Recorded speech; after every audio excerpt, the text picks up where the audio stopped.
Greetings, adventurers, and welcome to Saturday at Insomnia 64.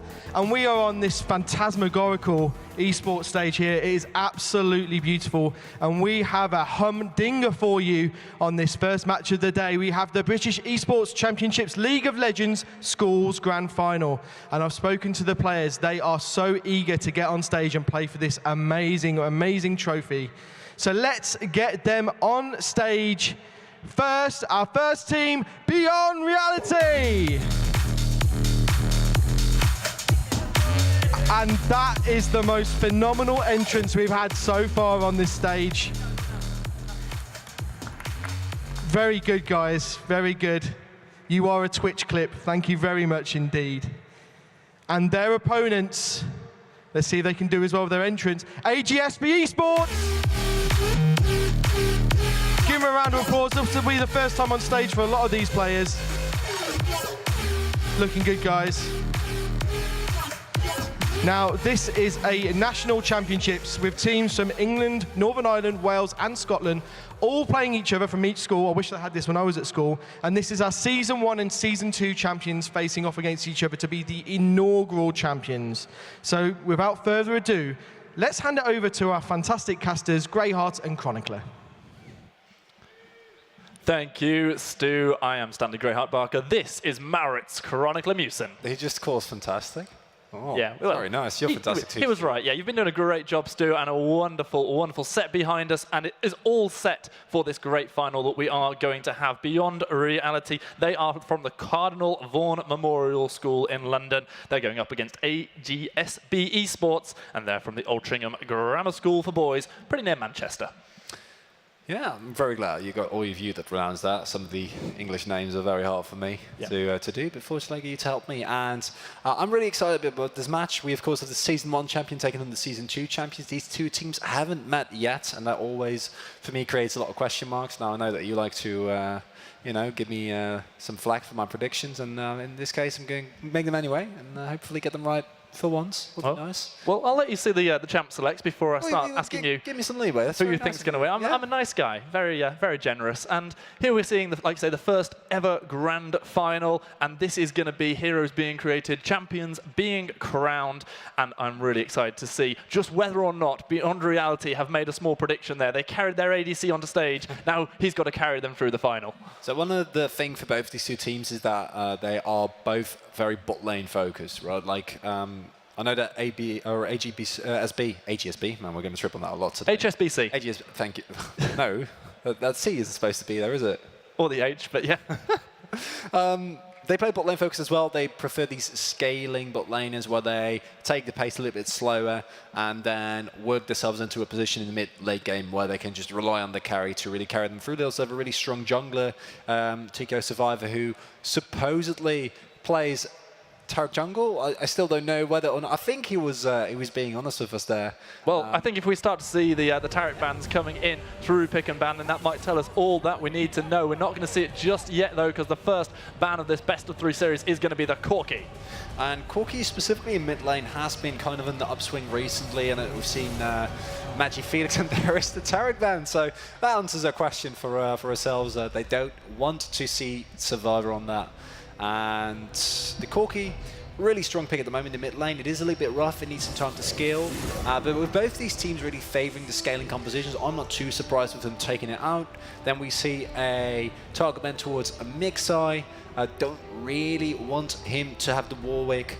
And I think that, if I'm not mistaken, that Warwick is also kind of an okay place. You know, he's a nice early game duelist. Sejuani taken away there. And we're seeing a strong focus here on Tico Survivor in terms of the bans from Beyond Reality. Yeah, when we consider that Taric is essentially a jungle, or well, a flex ban coming in from the side of Beyond Reality, there are now 3 junglers taken off table. That champion pool getting smaller and smaller for both of the junglers. I do feel like the Taric specifically, like for TKO Survive, it's unfortunate. Hey, he might have been practicing it in retaliation. I don't expect Mixay to just out of nowhere pick up Taric jungle. Feels like a little bit of a niche pick to me. As we see Alden retired, Zillion getting taken away. We don't see Loco play a lot of Zillion. He was really more about the Thresh. And the Vayne also getting taken away.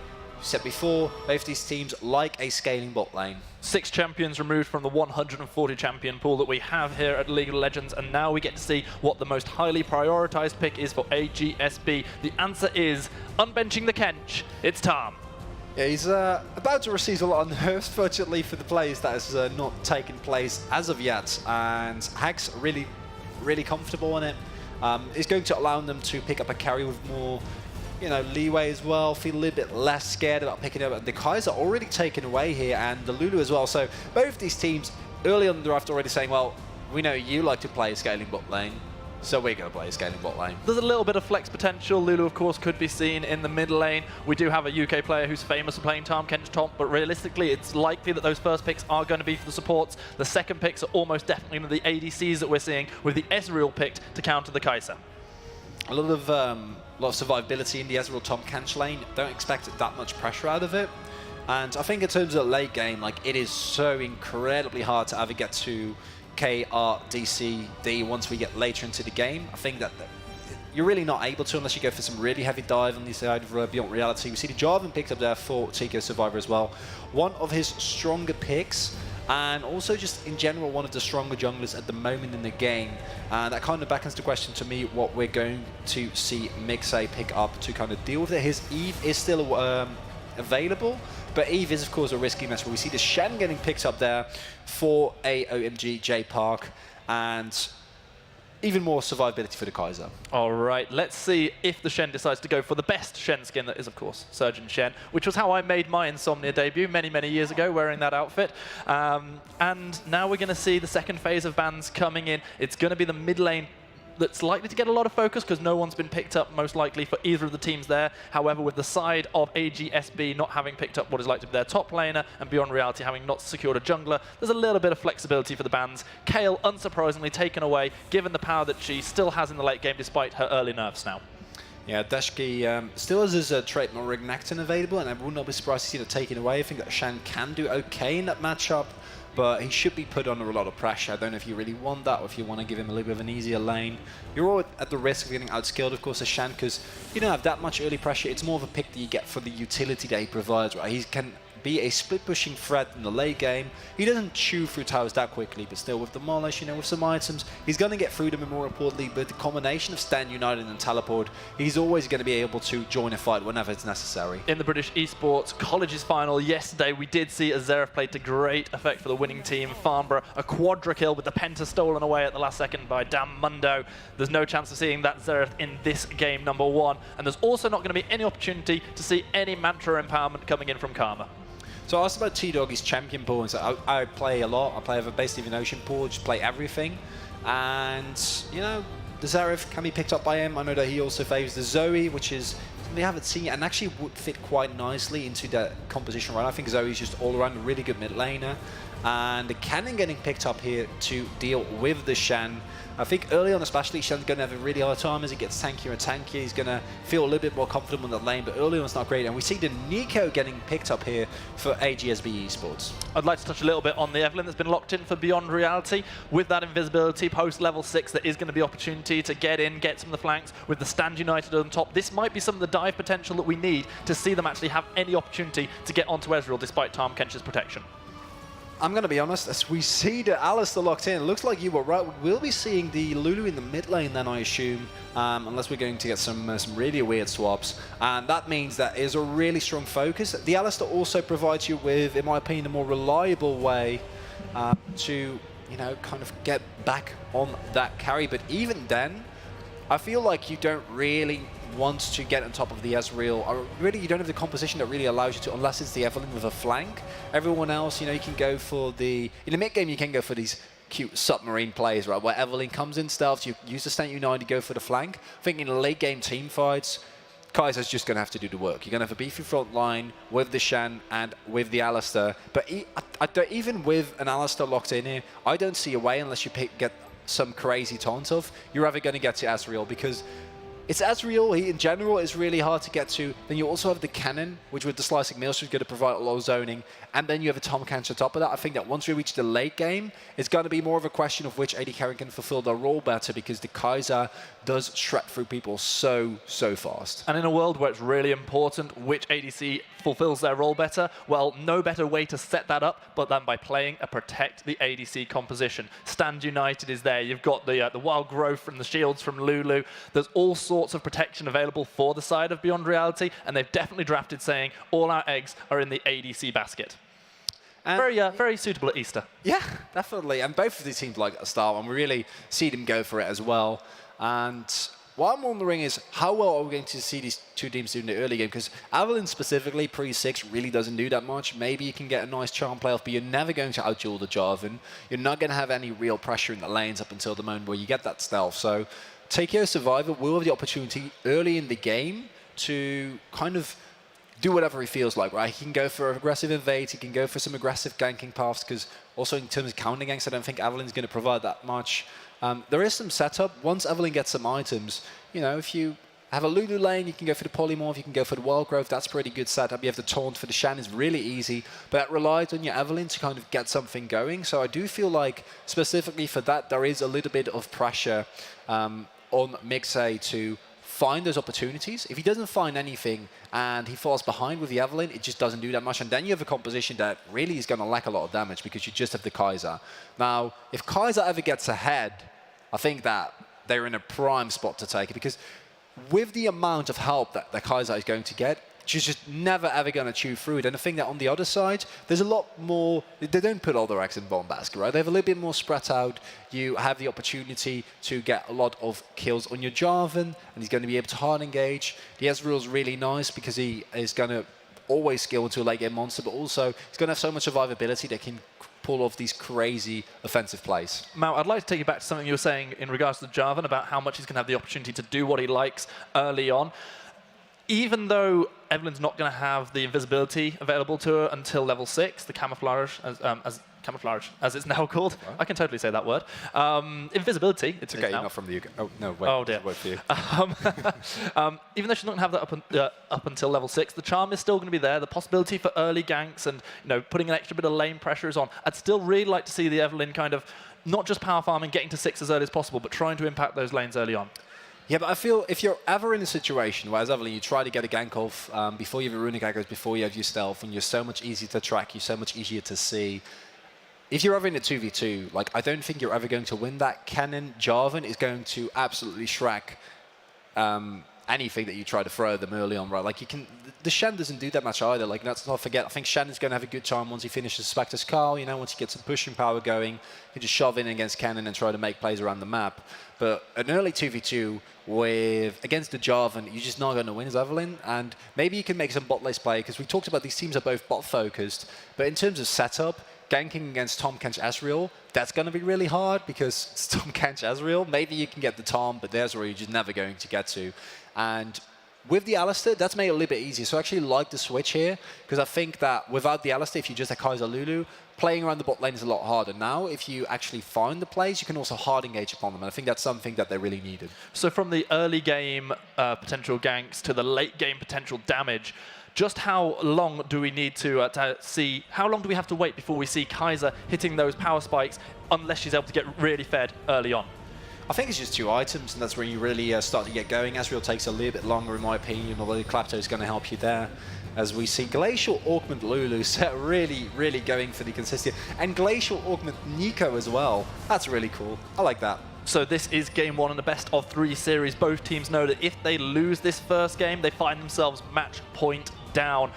This is why I think that we're not seeing any kind of dangerous invades. We're just seeing everybody stacking themselves up, covering the river, making sure no one's coming into their own jungle. 2 Jarvans? OMG, 2 Jarvans. Oh. If it had been 2 Shens, that would have been better, wouldn't it? Yeah, unfortunately not possible in this game. Nico can't replicate the opposing team Shen. We've not had much of an opportunity to talk about the Kennen. We saw one yesterday in the colleges final that tried to scale up against the Mundo for as long as it possibly could. Never really joined the team fights at the quite the right time to get down the maximum amount of damage. Do you think we're going to see the same thing here from Deshki, having a fairly easy lane, but we need to see him coming in with the damage later on?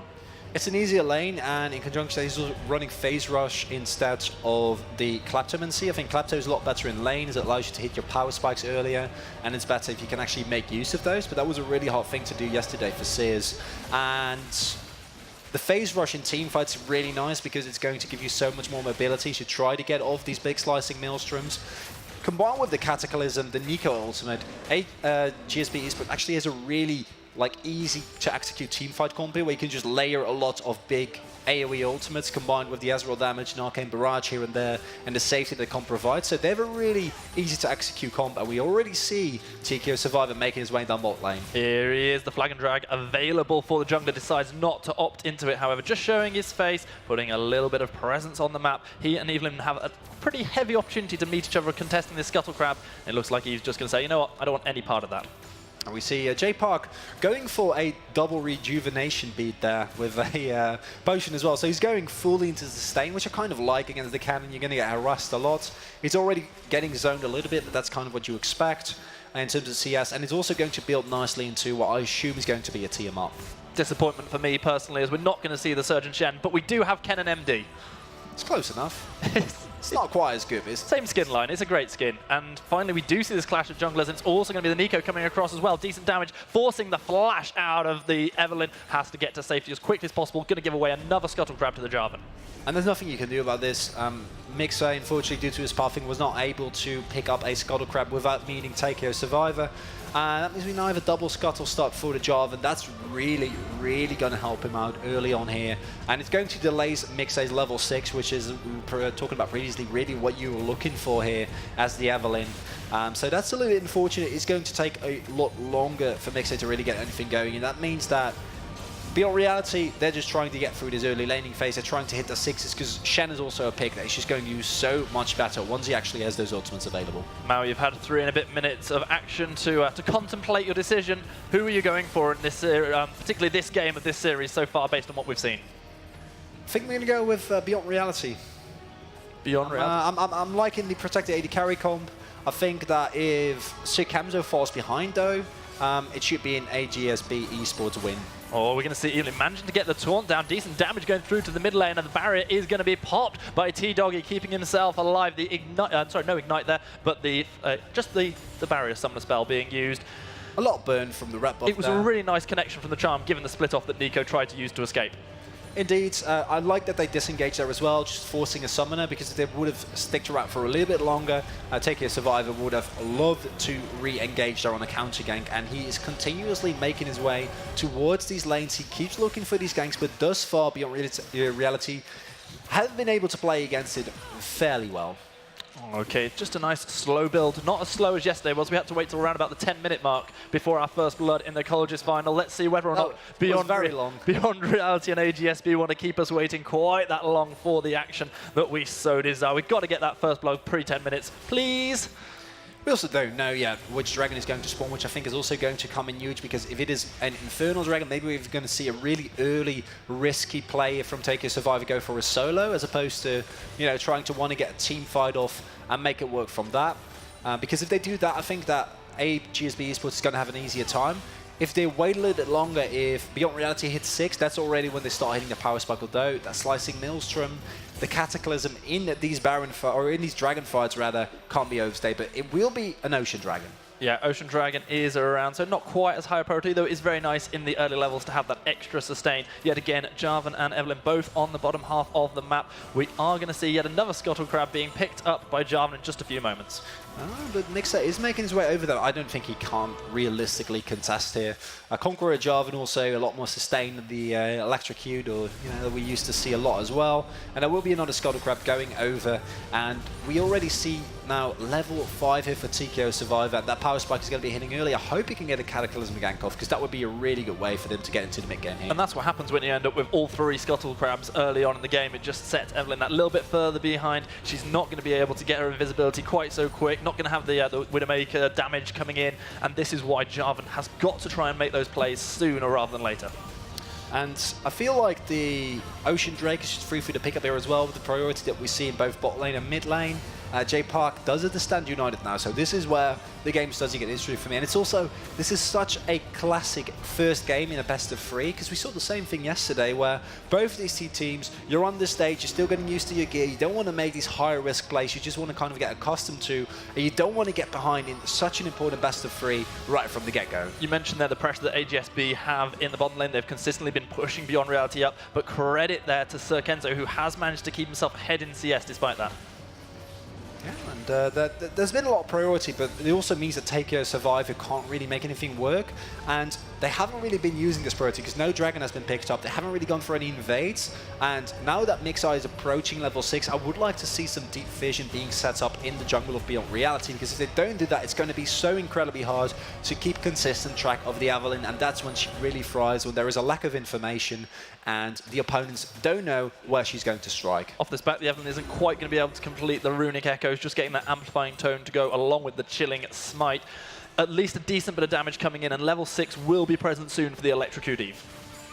We see a slight CS advantage in general for AGSB Esports, especially in the top lane, which is to be expected. J Park not having the greatest of lanes there, and Mixeye's not paying any attention to him. And why would you? That's the unfortunate reality of being a tanky top laner. You're on an island. You're on an island, and also there isn't really any value in trying to make something work on the top lane, right? Because especially now with the Spectre's Carl finish, like J Park, just get through the lane, use your stat United, your teleport whenever necessary, and just get there, because snowballing someone like Sir Camzo is going to be so essential here for Beyond Reality, while snowballing your Shen, who really cares besides J Park? I'm sure J Park definitely wants that to happen. So Kenzo has just completed the first back, has managed to get the BF sword, so enough gold in pocket for that one, as along with some boots and also the dagger as well. Looking on the other side though, on that Klepto Ezreal, all the extra gold coming in, the Sheen and the Tear already present. And that means that we're already going to see the stacking here. Of course, recently we got a little bit of an Ezreal nerf when the double tier stacking was removed. Going to make it a little bit harder. I think that All-In Retired specifically doing a really good job here on the Lulu, because Lulu used to be a lane buddy. We have an engagement here in bot lane. Here comes the Stand United. The potential taunt is going to land, and this is going to be the nice use of the Devour by the Tom Kench. Hex managing to keep his ADC alive. Will he be able to continue that job? That's going to be this return teleport. Now we're going to see Deshki throwing that Slicing Maelstrom in. There's a low health members across the board, but this 4 versus 3 somehow has just about gone in favor of AGSB Esports, who play that defensively almost to perfection.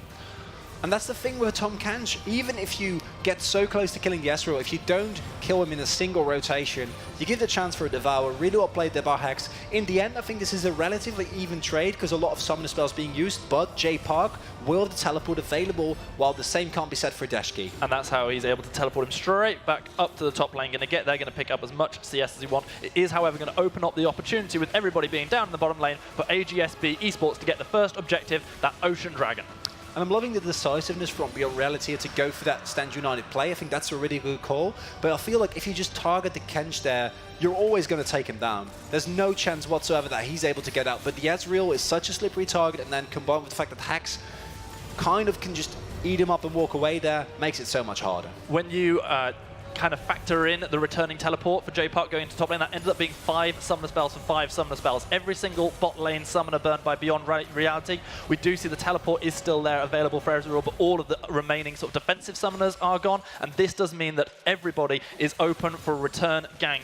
We're approaching 10 minutes, and yet again, no first blood in a British esports grand final. It looked like we were getting close, but in the end, was not meant to be, so we see the Eve making her way there. This is going to be the taunt landing onto T-Doggy, uses the Pop Blossom, gets some decent damage onto the Evelyn, but forward goes Old and Retired, trying to get this first kill on the Lulu. It's going to be a nice defensive flash coming in from T-Doggy, keeping himself safe, having to burn the barrier as well, though. I feel like maybe if they placed Evelyn on top of there, moved forward a little bit more and used the Wild Growth to knock him up, might have been able to get it there, but forcing a flash, you're still going to be more than happy with that. There was a lot of defensive capability there for T-Doggy, who also used the stopwatch, so there was a lot burned. Good burn. I think the stopwatch, especially in the Nico, as we saw there with the ultimate, now she's using it just to try and stay alive defensively. Otherwise, it might have been part of a really big teamfight play that now is unfortunately off the table until she finishes the Soyuz, and that's going to be a long mile away. It seems like the schools are doing an even better impression of the BGs than the colleges did, because they are staying alive. Both of them are. I don't think it's going to continue for much longer. It might not. We've got a decent bit of damage coming in. Yet again, AGSB Esports, the ones on the defensive. Kennen just dashes away. Didn't have the flash available. It just didn't matter, though. Meanwhile, we see the pressure being put on by the bot lane of AGSB as they continue to harass the Kaiser and the Alistair.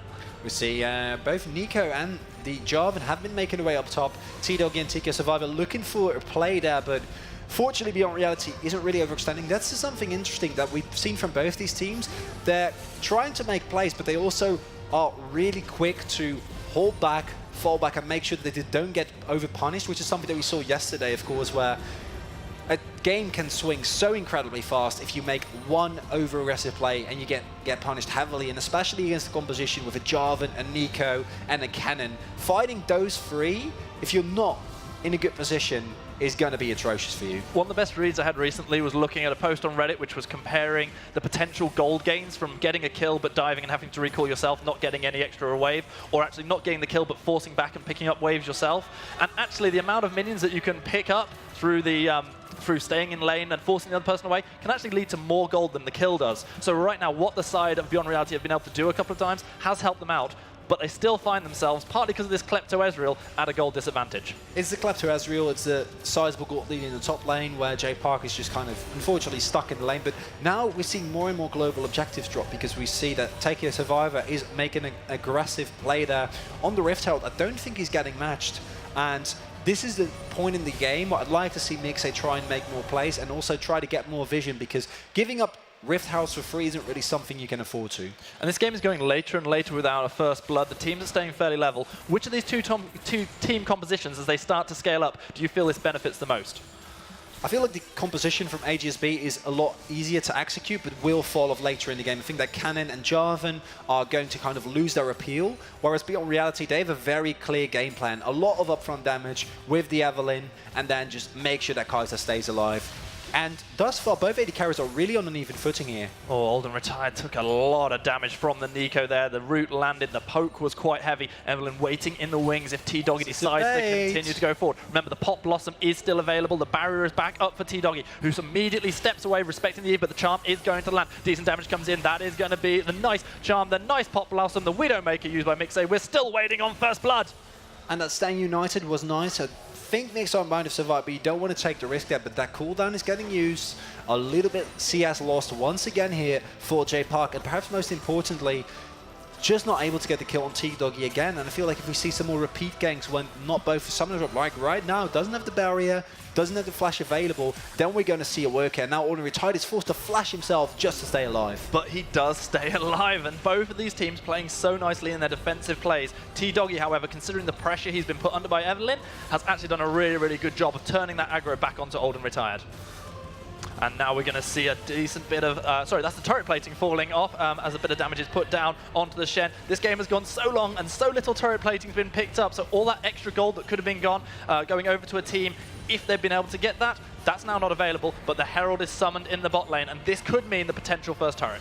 I'm not loving the timing of this. If you place it down just a little bit earlier, you'll be able to pick up the turret plates. I think they're still going to easily get the first turret gold. They have a nice rotation towards bot side, and we see that Mixay is always also making his way over there. Could also pick up the top side scuttle, but there is, of course, the Cloud Dragon here, and I think that that is something that Beyond Reality might want to contest. Chronicler, when's the last time you saw a turret go down before a champion?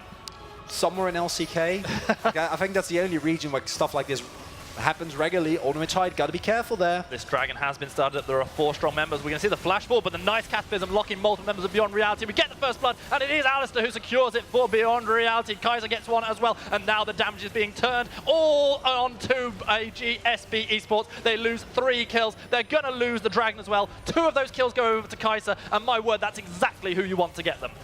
TKO Survivor got a great engagement there. The layering of the Nico and Jarvan ultimate, but there was one key thing here that could have turned everything around.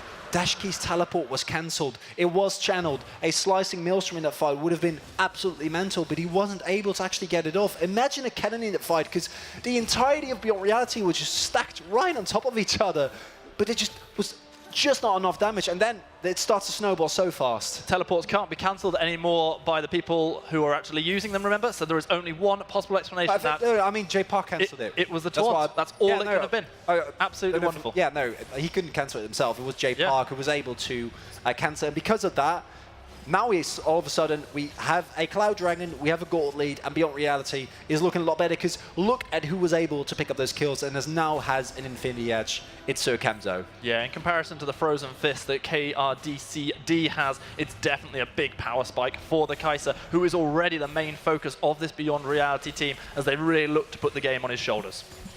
And that's what the comp is designed to do, so that really scares me for AGSB Esports. They need to try and find another one of these team fights, because this was almost picture perfect, right? They have everyone locked in place, but it's just a little bit too early for your Azrael. He's not doing the damage yet that you kind of want him to do. Doesn't have the tier stacked yet, only has the Iceborne Gauntlet, and you don't have the cannon, which is a huge source of AoE damage in these closed-off fights, because I think that everyone from Beyond Reality was just locked in that Cataclysm, and AOMG Loco, really impressed with his Alistair play there, able to find a great engage, to get it coordinated with Mixay. They all jump on top of each other, and just because of that, because I felt like they were losing their team fight, but able to pick up a 4-0 here. Still though, it's only 500 gold lead. There were so many heroes left Beyond Reality in that fight, especially J Park cancelling the teleport, and they're looking for more now. They're already getting the decent bit of damage down. Stand United's going to come through. Taunt going to land on Tom Kedge. He can't devour himself, and that's why he's dead. J Park finally getting in on the action, but now dying to the Cataclysm as TKO Survivor picks up the first kill for AGSB in this series. Now the Pop Blossom, the flash forward, the flash and dash away from Kaiser, going to keep her alive. And that was a really good call. If they stayed there for just a second longer, they would have gotten flash slicing Maelstrom by Dashkey, who was making his way towards that mid lane here. And we see loving the targeting on the Tom Kanj, because as we said previously, if you don't kill him, whoever you're going to target is going to get eaten. But unfortunately, J Park just steps in the turret range, then gets hit by the Nico root, and let me tell you, that root takes a very long time to wear off. It's tanking multiple turret shots, and even with a wild growth, he can't stay alive there. I mean, J Park, he's 30 CS down in lane, but now he's a kill up. He's, he's made some key plays, and Shen's not going to worry about being 30 CS down, because he's not looking to put the damage out. He's all about the utility he brings to the team, and my word, he's doing a great job of that so far. Yeah, because he just needs to hit his taunts. He's using Stand United well, and now he's still using them on Mixay, which I like. Later on, I think you're just going to use it on Kenzo exclusively. You're just going to be off in a side lane, split pushing with, and whenever Kenzo's threatened, just use that ultimate and turn around every single opportunity that you're given. Like you say, this has differential. Yeah, it's unfortunate, but you're Shen. You're just going to push the wave. You're just going to stay in lane as long as you need to, as long as you have either your teleport, which J Park has just used to get back to lane, and again, keep up in pressure, because when they're actually laning 1v1, it's really hard for J Park to stay up in CS or remain relevant, but every time, as you said previously, he's able to just find more time in the lane thanks to the combination of Stand United and teleport, so it's hard for Dashkey to keep a lead and build upon it. Don't let that 4-kill lead for Beyond Reality fool you, though. This is not over by any stretch of the imagination. We do see only a 600 gold lead to the team with the kill advantage. However, it looks like it's getting harder and harder for AGSB to actually be in a position where they can get kills. Shen is getting tankier and tankier. Lulu is, well, just keeping herself alive for days. The protection is always there for Kaiser, especially if Stand United's available as well. I'm just struggling to see where are AGSB going to get these kills. Well, it's going to be hard. I think that you're looking at someone like Mixay, who is very survivable, with the Evelyn ultimate, but still, you really don't want to, especially in extended team fights, use your Wild Grove, use your Stand United on the Evelyn. She's a source of burst damage, but besides that, your comp is just built around the Kaiser.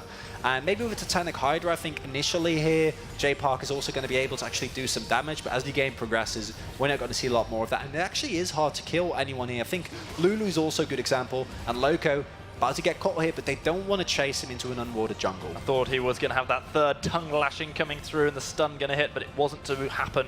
We do see a lot of gold being invested into control wards, unsurprisingly, from AGSB. It's a good thing regardless of the game that you're playing, but especially against the Evelyn, so very important. But we all know the frustration of, you know, playing ARAM, losing 300 gold, having to buy an Oracle Elixir against Teemo. Well, the same thing's happening here, and some of the gold that AGSB are able to gain is being lost by the resources they're having to get just purely to counter that Evelyn play. And they can't commit to a fight here. Dashki always going to get taken down. I don't think Jacob can finish here, but there's no teleport available for him yet. And so Beyond Reality can just force anything because they do have the Stand United. Once Dashki will have the teleport available, they need to be a lot more careful. The attempt at the flash taunt, the Q comes in, the slicing Maelstrom is going to lock J Park in place. He takes a couple of turret shots. This is very, very, very close. Tom Tench is coming in for the defense. Here's Jarvan, he's on the other side of that wall. Blast Cone not going to save you, J Park, and the flash kill attempt from Beyond Reality turns into a flash death, and it's going to be that one picked up yet again by TKO Survivor, the only person getting killed, but this just means a free Ocean Dragon for Beyond Reality. Don't think this is the worst of trades, actually. If no one dies here, that's a big if, but it looks like they can't find the engagement because overextension there from J Park. Don't really need to get a kill there, right? It's nice, it feels good, but you don't actually need it. It's much better if you just stay in place, push the lane, let the cannon back, and then get the Stand United whenever it's necessary. But once they exert more pressure, does take a death there, which means that now he's actually going to have a hard time keeping his turret alive. We see an engagement here. Beyond Reality wanted to go for this Unbreakable. Will has been popped. The Stand United is going to come in. The Blossom is there. The dash forward from TKO Survivor. Just trying to get a bit of separation for his team. He goes in with the Cataclysm, but J Park's already picked up the kill onto T-Doggy. Now we see the damage coming out of that Infinity Edge Kaiser, already taking down Jarvan, and Evelyn picks up Cannon. That's a 3 for 0, and now a turret will fall. I was kind of perplexed by that engagement from Loco because it seems so like forced. Exactly. It felt like it didn't really, or rather shouldn't really work. But what we're seeing now is that AGSB Esports is having a rough time actually converting their damage into kills, and this is just because of the composition. And don't be mistaken, Neurotic can easily do a Baron here. I don't know if they're going to be able to, or whether they're going to be allowed to, but with the Kaiser, you're shredding through that so fast, even this early into the game, and I don't think they can contest without anyone here. No teleport, no cannon. That's going to be a Baron. True Shot Barrage is still available. Watch that flashing across the map, but it's not going to arrive quite in time. It almost gets a kill, and we are going to see the Baron picked up by all 5 members of Beyond Reality. They get 3 kills, they get the mid lane outer turret, they get 5 Baron buffs. Things looking good. That's a risky smite, if I've ever seen one. A little bit early there from Mixay. They are able to get it, but it's Alden Retired who's able to actually pick up the Baron there.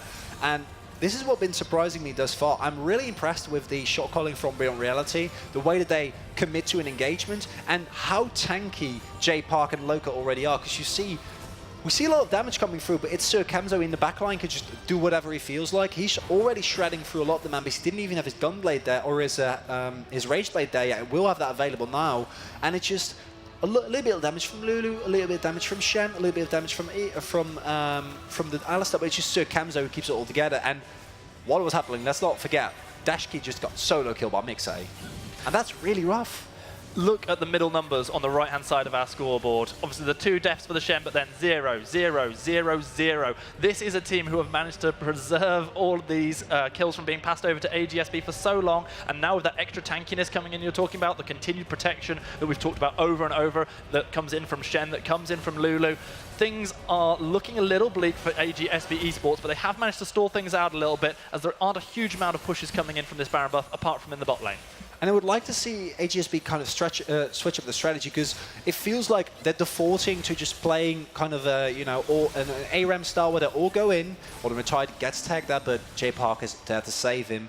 And my problem with that is the last few times that hasn't worked. You're now at a point where I think your gold deficit is too much. You're not going to get to Sir Kemzo. He just hit a huge item power spike, and you need to try something else. Try to set something up.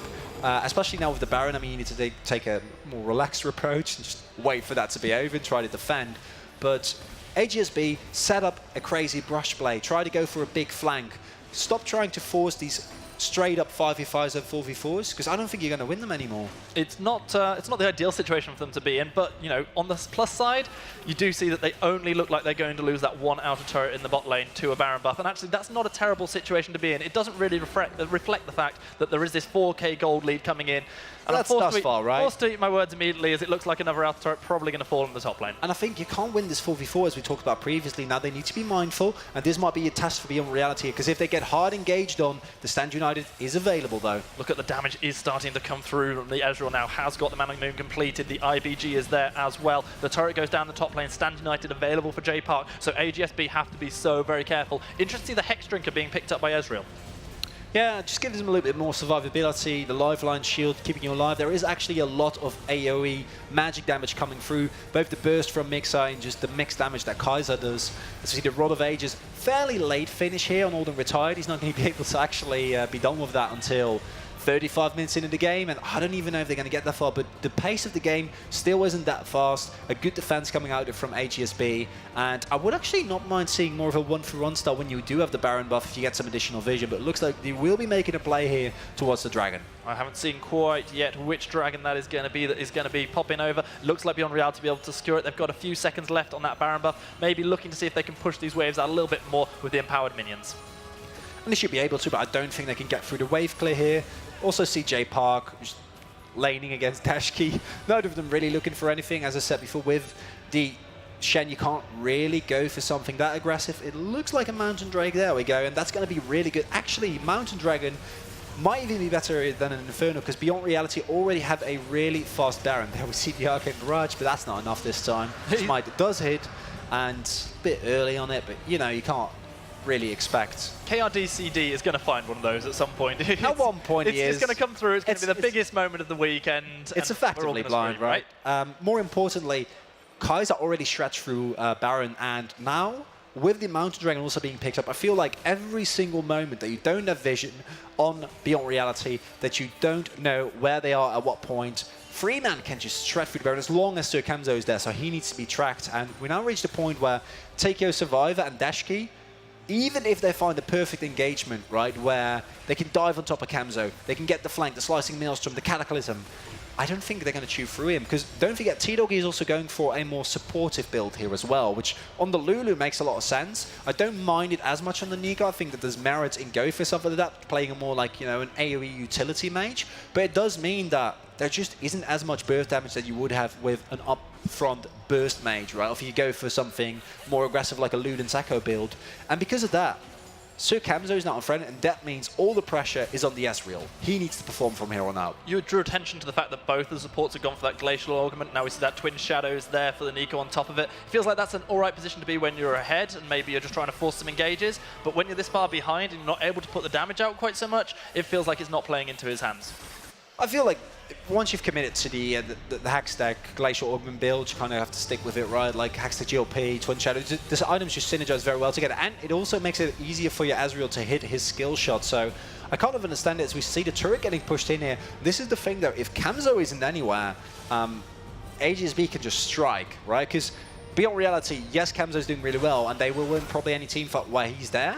But if he's not there, that's an opportunity. Oh, here's an opportunity as well. Devour used by Hex, trying to keep Jarvan alive. In comes the two-man taunt from the Shen. Now the Cataclysm from TKO Survivor, but he is locked in there with them. The walls are going to keep a little bit of separation of the Pot Blossom. Only catches onto Alisson. Now here comes the teleport. This is the big Slicing Maelstrom we've been waiting for. Dashing forward, trying to get the damage in. The first person to fall is going to be Loco, going down to KRDCD. Now a double kill coming in for the Ezreal. Kai'Sa has returned with a double kill of her own, though, taking down Jarvan and Kennen. It's a 2-for-2, but the Stand United, sorry, the taunt, the flash, it's both going to land onto the Ezreal, but the damage comes in, and J Park is the one who's going to drop. Now we see a second kill. That's the Kai'Sa dying for the first time in this game, and only the Lulu remains. Nico is chasing down, not quite going to be able to catch onto that little Yordle just yet, but my word, AGSB, just turn that round.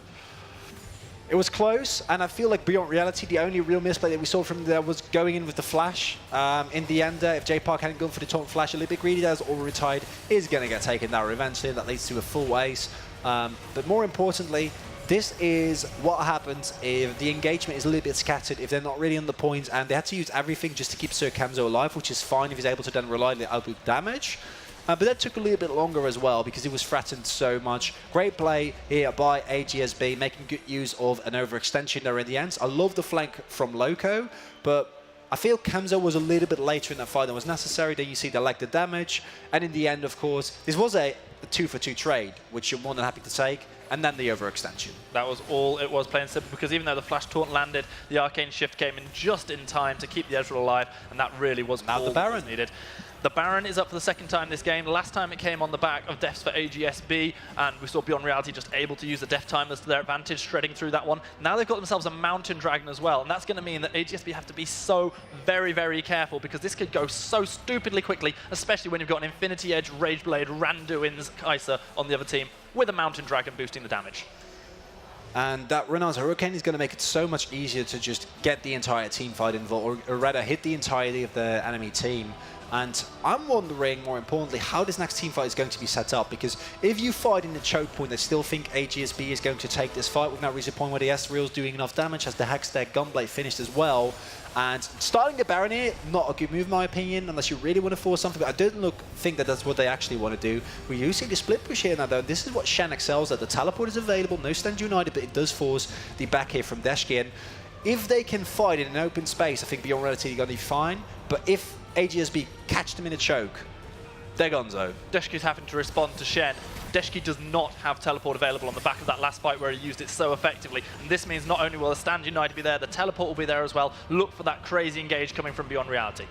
And now you want to see AGSB play defensive, right? They're not looking for an engagement here until they have the teleport available. We see J-Park also loving the coordination here, because both these two teams play a fairly straightforward composition, and they respect the fact that as soon as we see someone move down, Beyond Reality responds, J-Park hangs back, and we have the engagement here. Loco goes in, and that immediately means J-Park will get that Stand United in, looking for the potential taunt. It is going to land onto Tom. Kent is going to be able to use Grey's health to keep himself alive for a while. The big Cataclysm is there, and Deshki's managed to arrive using the Slicing Maelstrom. We've seen 2 kills going over to AGSB. Ezreal gets a 3rd. The Kai'Sa's gone. The damage is gone. The Nico picks up the 4th kill. Only J-Park remains, and now the Baron will go over to AGSB. And so Camzo, especially with that Flash, can't get caught in the Cataclysm here. Great follow-up from Deshki. I feel like Beyond Reality, if they gone for that 20 seconds earlier, it would have been fine, but by this point, Deshki was already rotating, and that's going to be the return Baron picked up here for AGSB, and this is the perfect game to start with a best of 3 because it is so close, and if they get the perfect team fight,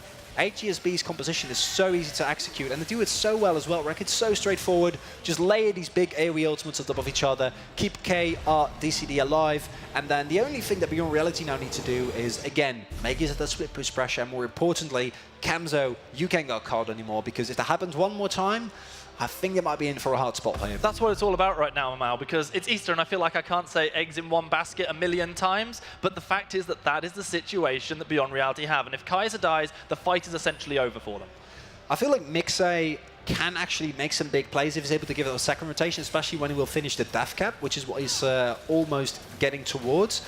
And this is a really ambitious Ocean play, Drake, considering the fact, or Ocean Drake play, considering the fact that AGSB have Baron buff. I don't think you want to fight it, but just take it. Ezreal was so Loving the close audacity to the here. steal again. He's going to do it at some point. I'm calling it, Mal.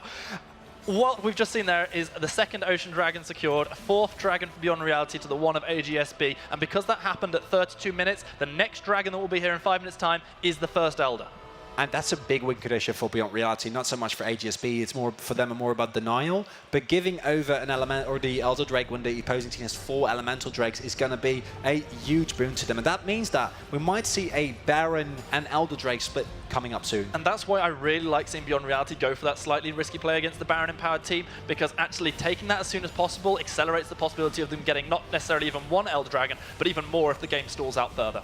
And what I want to see from Beyond Reality now is just if Sir Camzo, because they've been stacking on top of each other really well, which makes it harder to hit with CC and make sure that Camzo doesn't get poked down by Ezreal. But they need to respect the AoE composition from AGSB more. They need to find a way to stay alive for it. I think that this is also where AGSB comps is at its strongest. I think if we get, because at this pace, we might get like the 10 more minutes into this game.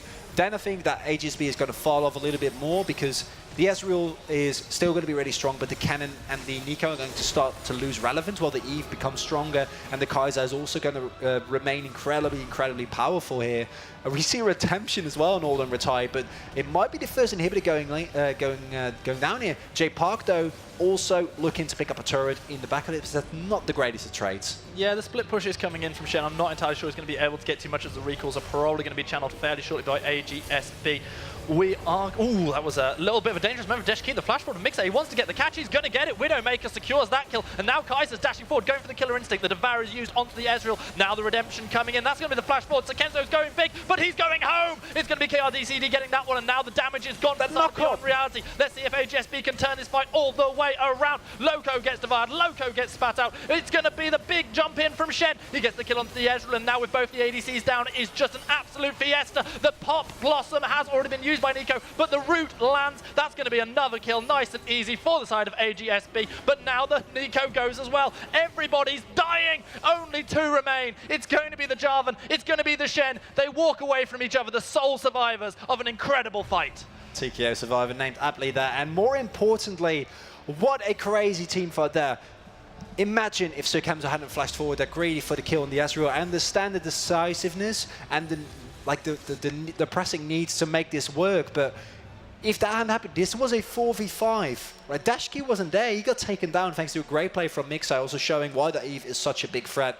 The flash forward into the Charm, able to pick up the kill there. And this is also what I was talking about earlier. If Mixer can actually find someone, they can blow them up immediately. And I'd like to see Beyond Reality make more use of that threat of the Evelyn, of the stealth here, and a little bit more restraint, and that would have been a blowout fight, I think, and at least the inhibitor picked up for them. Well, the inhibitor that had already been picked up for AGSB all led to super minions flooding into the base. One Nexus turret already gone. Beyond Reality's base starting to look quite shattered.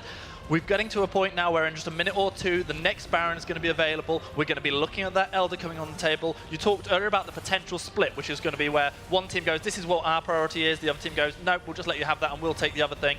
It feels quite likely at this point that that's exactly what the 2 teams do. Who do you feel that would benefit the most? Beyond Reality, if they can force a 5-15 fight, which has been the strat here thus far, get the Charm, but no follow-up on KRDCD. All right, it's just a nice slow wait now for those next 2 big objectives to come. The Baron buff, of course, already having worn up for AGSB, but they did a huge amount with it, managing to crack that inhibitor. And as you said, I think the Elder Dragon is going to provide so much fighting power too. Both these teams have really shown a lot of team fighting capabilities. Flash forward, flag and drag, Cataclysm all used onto the Kai'Sa. She defensively flashes out. We're going to see Tom Kent using that Abyssal Voyage to bring the rest of his team into the fight. Nico managing to catch on the Wild Growth, having to be used onto the Kai'Sa. Nobody's died just yet, but it is very much AGSB who are forcing the defensive summoners out of Beyond Reality. They've now got themselves a wave as they look to get a second inhibitor. And I think that they might get it. No Baron buff available anymore, so the waves will be cleared really quickly, and that should mark the end of this. Kamzo standing forward just a little bit too much there. They're looking for a fight here. Nice taunt there. Taunt is going to connect just onto the one, but the big knock-up coming in, and that's going to be Kai'Sa finding the pick onto the Jarvan. Now Deshki using his stopwatch, managing to get the beautiful use of his ultimate. That gets a kill. Ezreal takes down the Kai'Sa. Ezreal just throwing down the damage to the backline, but the taunt is going to land onto him. He used the stopwatch, keeping himself alive, and now we do see that Mixer is going to drop to T-Doggy. Now as J Park, who just seems unkillable, keeps on going forward. He uses the taunt. He gets the kill onto the Ezreal. Is there nothing J Park can't do? He can't catch Nico. No, because they need to defend their base. Super minions are knocking down there. And once again, it's Sir Kamzo trying to go for a play, but you can't chew through J Park's health bar. Why are you trying? Yeah, the root does land onto J Park. He turns the taunt around. The burn onto T-Doggy is not going to be enough to pick up the kill. Lulu managed to get back in time to take away, to stop the super minions from taking away the final Nexus turret. These fights are utterly insane, Mal, and I can't imagine what they're going to look like when you add extra buffs like the Elder on top of them. And both of those 2 objectives are now up, and to me the big question is, so Kamzo, of course, the Kai'Sa is relatively short range, so that's something that we're seeing here is so hard, because Kamzo, he needs to do damage, but the line between being in range and being able to do damage and getting absolutely blown up by Dashki, Survivor, and T-Doggy is so small here. We are 38 minutes into the first game of this best-of-3 grand final between AGSB Esports and Beyond Reality for the British Esports Schools Championships. Get out there, use hashtag British Esports Champs on Twitter to let us know all of the exciting things that have been going on in this game, and there is still more excitement to come because we approach 40 minutes. It's going to be up here, that's huge. The Baron is going to be pressured, but as you say, that inhibitor will come back. That'll stop the charge of super minions into the base, and the pings are onto the Elder Dragon. I think we're about to see that swap. I actually think that Beyond Reality can also make sure that they don't get the Baron. Instead, they go for the trade here, which I kind of understand, but I feel like they could really just... Kamzo is so good at taking those objectives. Just send Kamzo together with Mixer to go for this, while the rest of the team try and threatens the Nashor. But instead, it's going to be an Elder Dragon trade for a Baron Nashor, and If Beyond Reality can get the team fight that they've been looking for, I'm going to call this a great play, but if not, I feel like they maybe could have pushed the envelope here a little bit more. You called it 10 minutes ago, the potential trade of Elder for Baron. Now that hypothesis is a reality. We are here. We're going to see just which of those buffs is going to be used to the greatest extent. The inhibitor is back on the table for the AGSB squad as they look to push forward, but this is so dangerous into 5 men with an Elder Dragon buff. And I don't think you want to group up here. They're all standing together. They're looking for a team fight here. They're trying to go into this inhibitor, but this Elder Dragon buff is so huge, and I think this might be a big team fight coming up here. Keep your eyes on J Park. He's got the taunt, he's got the flash, the Stand United available defensively as well if we see Loco going in. And thus far, nothing happening here. Both teams like AGSB, please don't go in here. I don't think you want to fight this team fight. Don't go for it. Just try and let the cannon minion push. Try and let the waves do their work. Don't get greedy here. Loco looks like he wants to get himself in there as quickly as possible. The flash is available for the big cow as he's going to be ringing his cowbell if he manages to take this fight. Let's see whether or not the engage is going to come in. Everyone is so tentative. Beyond Reality needs to do something. Their inhibitor is still fine, right? Lulu, they can manage. Lulu stepping forward, using that hex, They're not able to get the slow. But they can't find it as of yet, and AGSB respecting the engagement here, but I do feel like if Mixay ever gets a flank off, because there really isn't that much control-wide coverage, Evelyn is still a huge wildcard here. They need to respect that. Well, it feels like the fuse has been lit on a gangplank barrel that can explode at any moment now. Really does. We see the engagement there. There's the flash, but no one actually gets picked up here. Flash used by Ezreal. That's a big cooldown already going down here. At least he has the arcane shift. That is true, but is it going to be enough? Hax needs to have immaculate positioning here.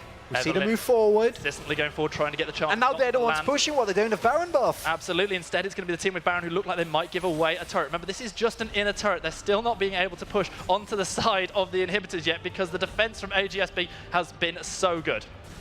And it is a 40-minute game. This is the first game in a best-of-3 here. Both these teams want to win so bad. They're so close. One team fight here is going to be the deciding factor because if Beyond Reality lose, they're going to be gone. One potential pick could do it. It was there were no summoners burned there by Evelyn, no taunt being used by J Park. They're just waiting for the right moment. No one wants to take the wrong fight. And they can't afford to because the highway base is open already to the base of Beyond Reality, and AGSB is slowly starting to lose. They don't want to engage here. They can't be allowed to give up their base like this. Elder Dragon buff is gone. The extra damage for Beyond Reality is now missing. Baron buff will remain for a little while for the AGSB team as they look to defend.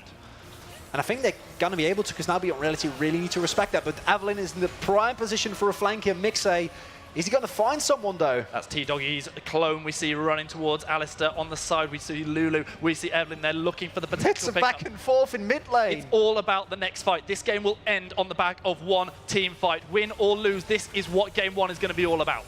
Can Kenzo stay alive or not? Can they find the damage if KRDCD can stay alive long enough here to output the damage that you know the Ezreal is capable of? They're going to be fine. Can they layer their ultimates here? Now the Baron waves are starting to hit the base of Beyond Reality. The inhibitor once again under threat. This needs to be where Beyond Reality make their pick. The flash going to come in. The 4-man knockup from the Alistair. So Kenzo manages to pick off the Nico. Now we see the Maelstrom is being thrown onto multiple members, but the health bars are still good for Beyond Reality. Now we see Evelyn trying to get in another massive Kenzo's still alive from the Alistair. The triple kill for the Kaiser. This could well be the game for Beyond Reality. They're going to run straight over to the base of AGSB, chasing down the Tom Ketch, chasing down the Ezreal. The taunt's not going to land, but it's going to force a devour. There's going to be the throw out. That taunt cooldown is mighty short. He's going to be able to find himself at least onto the Tom Ketch with the next taunt. It's going to be another kill coming in very soon. We see that plasma landing onto the Ezreal. He throws the true shot barrage backwards, trying to get himself a kill. But look at their health bars on Beyond Reality. They're absolutely fine. They're going to get their first inhibitor. The question is, can they take more? 30-second death timers still remain on most of the AGSB players. And I don't think they can hold it on the try. It flashes forward, use the hashtag GLP to try and get something going.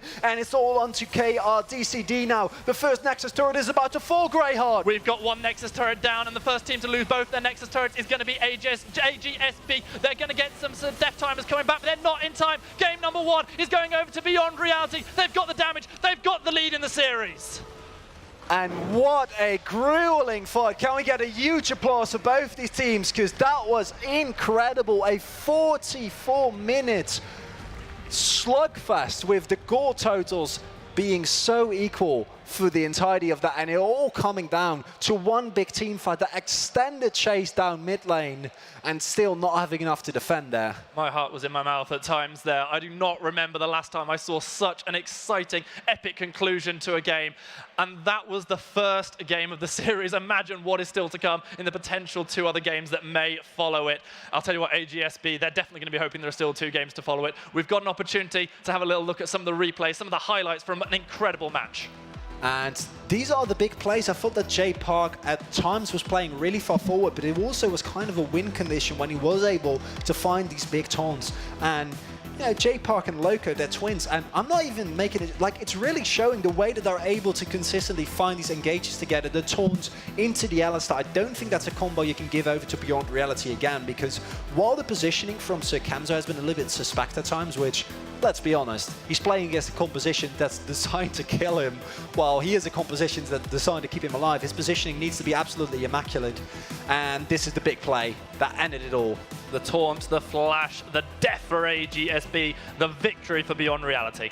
They couldn't even get the Nico ultimate off that. That might have actually turned things around to try and get Sir Kamzo, but as long as he's alive, it's a free win for Beyond Reality. I love this chase because it takes so incredibly long. The Ezreal making it so easy to just repeatedly slow down everyone, but it doesn't really matter. It's a 2 against 5 defense. Jay Park soaks up so much damage, and if you can't reach Kamzo there, he's just going to kill your base. Jay Park achieved hero status in this game from the early days when he cancelled the teleport of the Kennen, helping his team win a fight around the Dragon Pit, to later on consistently managing to catch key members with that taunt. I've played games like this where it's been going a long time, no one wants to make that mistake. You know there's the potential engages coming in, you're hovering over your summoner spells. Look at T-Doggy's summoner spells. The flash and the barrier were both still up along with the ultimate as well, and he just wasn't able to use them because the taunt was so wonderfully timed. And it's so hard. The engagement to protect the Kaiser composition in the end worked, and a great game for both these teams. And I gotta imagine, as Beyond Reality, you're incredibly happy with this victory, but it's gotta be hard on their opponents, because such a long game and being so close to clinch the victory and they're not able to find it. I think the spirit and the competitive wit of their opponents are going to be challenged. I don't know if AGSB is going to be able to make it back, but they look still quite dapper. And let's be honest as well, like, they were so close to winning the game multiple times. I think that Baron trade, the back and forth, where they basically walked to one base in mid lane for 2 minutes and then to the other one and then back. It was like watching a Fizz flip and flopping onto his trident. Yeah, it's like Pong, but like on a really big scale, like trying to get your inhibitor. League of Pong. Yours. Exactly. Did you play that? Yeah, definitely. Sounds good. And now these 2 teams are going to take a very short brief and then going to go into game number 2 rather soon. And of course, this is something that in these series is really going to influence you as well. Already we are back in pick and ban, and we see the Taric ban coming out here right away. And my real question is here, what is AGSB Esports going to do in terms of ban? As again, they go for the Corki ban here. And considering how that match went, I don't think we expect either team to not go for a scaling composition here again, because it does look like they're very comfortable in it. You touched on it during the replays that we almost can't see that combo of Shen and Alistair both going over. The first thing that gets target banned based on the last game is going to be the Nico, taken away from T-Doggy. And there is the Shen ban. Good call there. Jay Park having a great performance on that. I know that Jay Park plays a couple of other champions as well, and I'm hoping we're getting to see any of them. You know, Garen, a Teemo. I'm not even joking here. Garen is actually quite stronger at the moment. I feel like Cottontail Teemo over Easter is, you know. I know that right? Picking Teemo is really risky when you're up a game in a best-of series. You know, that's the kind of stuff that nightmares are made of. But out of when you're facing it, when you're playing, and honestly, as we see the Jinx taken away, love that. And I think it's got to be something big here. I would not mind a Kaiser first pick coming out. Don't let the name tags fool you. The teams have swapped sides of the Rift. We do see Beyond Reality now on the blue side with this first pick, and they're going straight in for the Evelynn that was used to great effect in the last game. I respect that as well. I feel like Mixays, as we said, it's kind of expected that you don't really see the Evelynn having a big impact early game, but let's not forget, it were the big moments, the engages that he was able to find. And we see Tahm Kench being locked in once again. Let's see what they decide to put alongside this. Will they opt for the Ezreal? Will they steal the Kaiser away from Sir Kamzo? I wouldn't mind it. I think that it wasn't really KDCD's problem here, but on the Ezreal, because he was doing a lot of damage, it was just, you reach a point where the front line is so beefy for Beyond Reality that it's so hard for the Ezreal to actually find the damage on the back line. And I gotta say, thus far, AGSB, they're sticking with what they had previously, and I'm hoping to see a bit of a pivot here in the second half of Pick and Ban, because I feel like it is kind of a risk, especially with the Zilean now being available, because Auden retired. He played a great game on Lulu, but he is, to my knowledge, the best and the most comfortable on that Zilean, and you don't want to go into a long game against with a scaling early carry, especially a Sivir here, against a Zilean, because that's going to feel really bad. You talked about AGSB, how they're going to have to pivot away slightly. They're forced to pivot because of the Nico that's been banned away from them. One thing I'm interested in there was that they didn't show us the ADC during the last round of picks. They were waiting to save to see what they were going up against. In the end, deciding to go for the Kai'Sa, putting it up against the Sivir. And I think the Tom Kanch first pick, I know that Hax is really confident with a champion, but it does kind of pigeonhole you. Now, we've already talked, both the teams like their scaling mid laners, but I do know that KRDCD also plays Lucian, and I kind of would have loved to see them go for an opposite direction, you know, pick the Lucian Brom lane, try to bully Sir Camzo and Loco early on. And the Alistair ban, that's a really good one, because let's be honest, those engages that Loco was able to find consistently were really impressive. They really, really were. We've got ourselves 3 more bans remaining. We can see that the side of AGSB, as we have a little bit of a remake, some issues during the lobby, so we'll bring you back into that one in just a moment. I'm sure the picks and bans will remain the same as we've seen them. We can see that the solo lanes haven't been picked up for AGSB. Wanting to see just which of those ones they decide to wait until later on. Obviously, they've already seen the Zilean, which is likely to be in the mid lane, so it makes sense to take the counter pick to that and then to keep your top laner blind, see what J-Park's going to pick up. I think Zilean, if you don't punish him like early on or snowball really hard against him, he is such a terrible thing to play against, because he throws the bombs, he speeds away from you, and then once he has his ultimate, it feels like the amount of effort you need to take to actually take him down, the amount of lockdown you need, is just so hard to come by. And there's also something like a Tom Kanch. What he does is he's going to provide expert peel, but actual lockdown is going to be really hard for him. The Jarvan is Darrigan, and I thought the Jarvan play was really good. The hard engage they were able to find were nice, but I think that what we're seeing now is just exactly similar paths being taken. We see a Protector AD carry comp, this time though with Zilean Sivir, which, if I'm honest, I thought that Sir Camzo had a hard time, you know, last game, in being able to stay alive consistently against all the AoE burst. Sivir, you don't nearly have to worry about that as much, because Sivir is one of those picks that, as the game progresses, just stands in the backline, throws boomerang blades, and has a really, really easy time from there on out. You were talking about TKO Survivor, how he was making the picks later on. Personally, I wanted to see a little bit more in terms of ganking early. I'm not blaming TKO Survivor for that, because his lanes were usually quite extended and there wasn't a huge amount he could do. Talking in regards to picking up the pressure onto Zilean pre-level 6, it feels very much so like the side of AGSB have the opportunity to try and use the Jarvan and whatever they secure in the mid lane to put that pressure on. I just kind of want to see more ganks early. Not a 15-minute first blood. I agree with you, but I feel like it was also just Beyond Reality playing fairly well. And this is a thing that you kind of accept when you go. I think the Nico setup was the easiest, and I feel like the mid lane is really where you'd expect more to happen. But it is kind of hard to gank that Shen, and I think the Shen was actually one of the targets that if you wanted to go for something, it's either mid or bot, or mid or top, because bot lane is really hard to properly gank that Kai'Sa lane, right? Like, it's especially with the Alistair, who's able to kind of deal with what the Jarvan throws at you, and more importantly, bot lane, you can't play around the bot lane with Tom Kanch Ezreal, because they don't have CC, they don't have damage early on, there's just not much that they provide. We see the cannon ban there from Beyond Reality, quite like that for the dash get a really good performance, and there were a couple of key moments, let's not forget, in this game where if it was actually a 5v5, I think AGSB would have got a huge lead in the early game, or in the mid game rather, and that might have really turned things around as we see the Lulu ban come through here, just wanting to make sure that they don't have to deal with that again. Yeah, it makes sense as a potential flex for Zilean. Could be support, could be mid, the same can be said for Lulu, so a completely sensible ban, especially as they've already taken that Alistair away, so already forcing Loco onto something new in this series. A moment or two ago on our little screen, we were able to see that lovely, lovely trophy that both of these teams are playing for. It's up there on the stage, and both of these teams are going to want to go and be able to take that back to their school's trophy cabinet, because how many schools have got a trophy in their trophy cabinet for esports? That's pretty damn cool. And for all the players involved there as well, like imagine the pressure of being on such a big stage here at Insomnia 64, like the amount of people watching, the atmosphere, as we see the Garen getting locked in there. And Garen has, I think, is one of the very few picks who has never in the history of competitive League of Legends been picked up. I know at least in LCK he hasn't been, and he's been on the receiving end of more and more buffs. He's actually a huge lane bully now. Picking him into the Maokai does kind of put a clock on you, because I think that Garen is going to do fun in the early mid game, and then late game is just going to be him being able to push and Maokai just being able to tank through it. If you fall behind, though, it's quite scary. Loving the Vladimir pickup here, though. Real tilt in terms of the champion select here, the picks that are being made for both of the teams, the shift away from what had been done in the first game, the change of both the solo laners, the Vladimir and the Maokai opted in for AGSB. We're going to see the Garen and the Zillion for the side of Beyond Reality.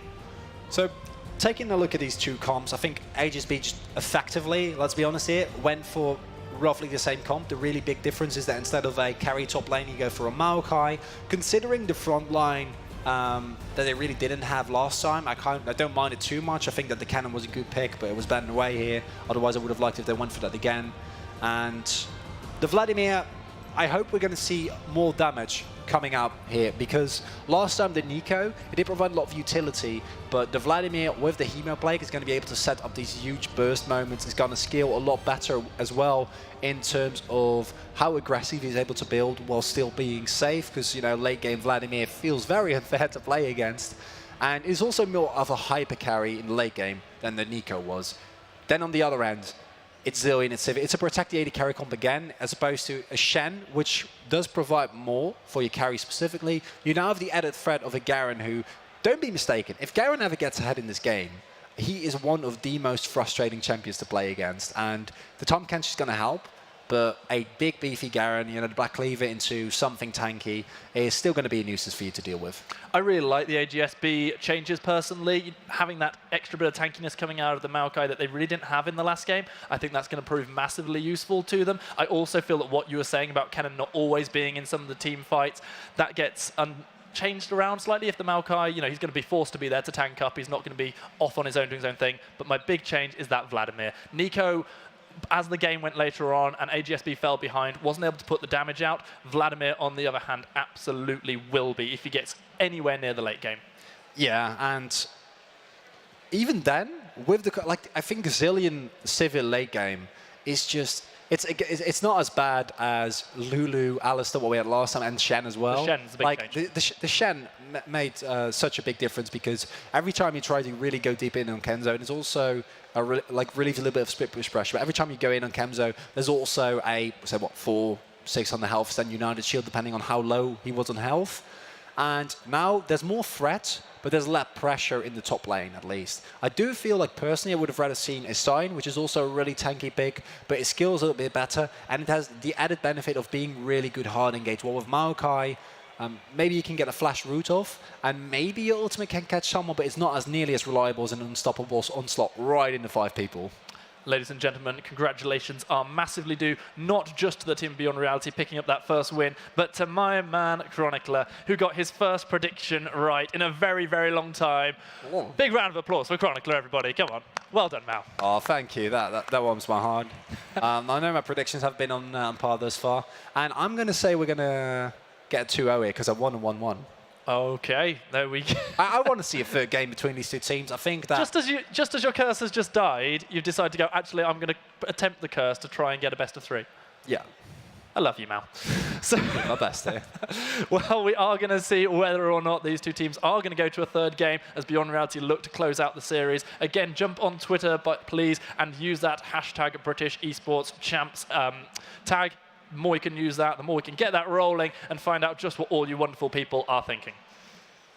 Going into this game, I think that, I hope at least, that AGSB doesn't let the last game get them down. They were so close to being able to crack that base, to get that win. They were able to get an inhibitor, and they were just one good team fight away from taking it. We're about to get into game here. Who do you, because we haven't asked about this yet, who do you think are going to win? Because I see, again, 2 hyper-scaling composition. I think Garen really falls off in the late game when he doesn't do damage anymore and he just kind of runs at people and then He's Garen, so That- it doesn't do too much. That one thing, the change of Shen to Garen, is why I'm going and putting my flag in the AGSB camp. Okay, and let's hope that we don't see what happens to me a lot when I see a Garen in my team and he just runs at the enemy and then gets fed. And a fed Garen, let me tell you, is incredibly scary. I'm glad that's not just me that happens to, because that is the one champion. You talk about our Garen's really Yasuo strong. there, Yasuo. He's playing Ignite Garen. Of course he is. We talk about our Yasuo there, Yasuo, how you always have the terrible one on your team, the good one on theirs. Same's true for me and Garen. Rayard, Glad he's it's playing well. Ignite Garen. Oh, That is right, not- okay, he's going to kill people. Cool. That is not a thing that you play in competitive. As he once again goes for the double Regif beat and start here. So he's also going fleet footwork as opposed to Conqueror. And I think Jay Park is just, yeah, he's knocking it out of the park here. I want to see those solo kills. I want to see him just completely walk over his opponent laner, because we're not going for Conqueror against the tank, but instead going for the extra sustain that's provided to you by fleet footwork. Is a gambit to me, and if it's going to work out or not remains to be seen. Alden retired here. Has the Glacial Augment as well. You said the word Gambit. It's the Time Lord Genji in the top lane. He's there with the new meta build. Jay Park, he made himself a bit of a hero in the last game. He really He's trying did. to make himself a legend in this game. If Beyond Reality win this with Ignite Fleet Footwork Garen, I'm going to be thoroughly impressed. All right, we're going to see the nice, slow, steady start. No team looking for an invade. Both the junglers going to the bottom half of the map. We will see whether or not we get more plays. Of course, we have the same junglers last time. The Evelyn to the side of Beyond Reality, AGSB with their Jarvan. There were no real early ganks. A lot of pressure was put down by TKO Survivor onto Migsay last time. I want to see more out of those ganks still.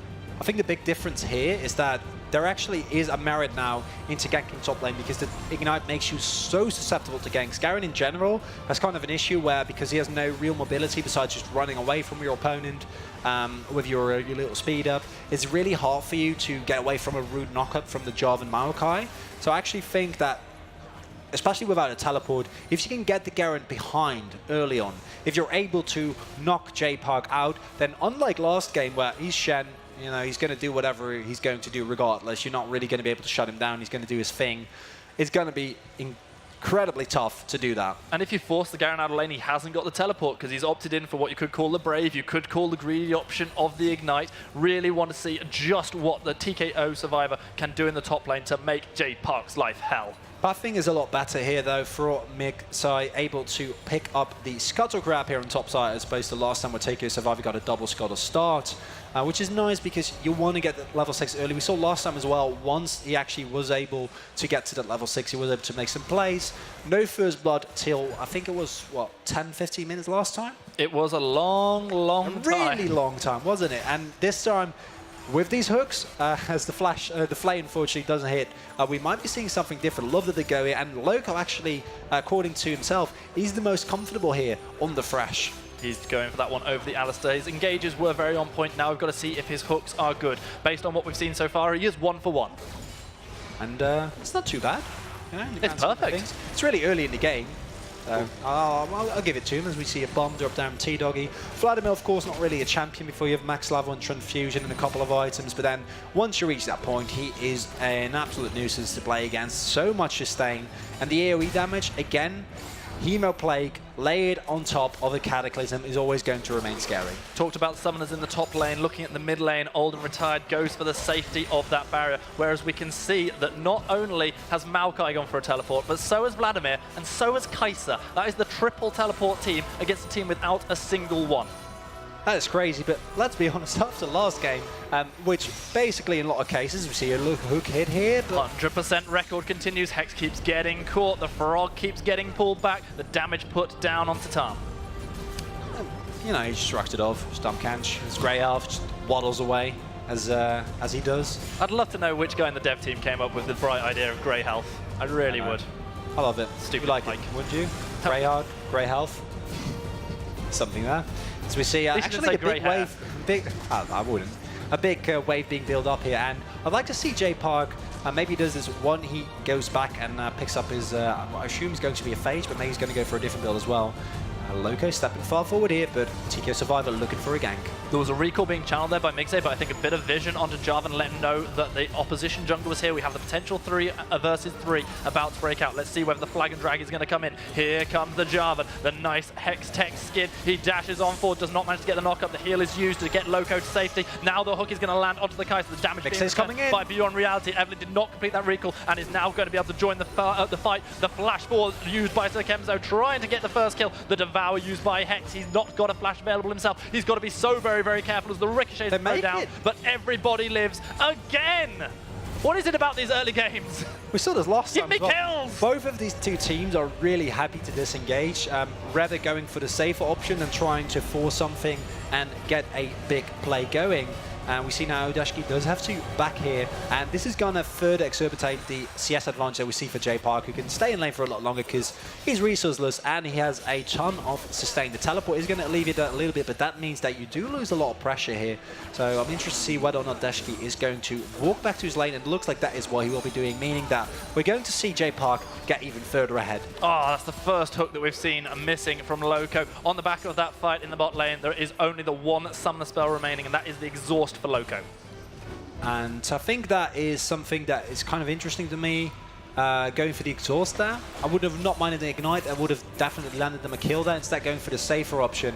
And I think that what both these teams are really showing here is that neither of them like that aggressive style, as I think Mixer might be dead here. The pop is not enough. And nice play though there by T-Doggy. I like that aggressive approach. The flash, the Hemo Plague, still not enough to secure an early first blood in this series. Olden Retired is going to come back into lane and find out that T-Doggy, well, he's not got a flash to trouble him. And that's quite good, especially once you're able to maybe get a charm off. Of course, with the pool, it's actually kind of hard to lock Vladimir down. And the first dragon of the game here will be in Mountain Dragon this time.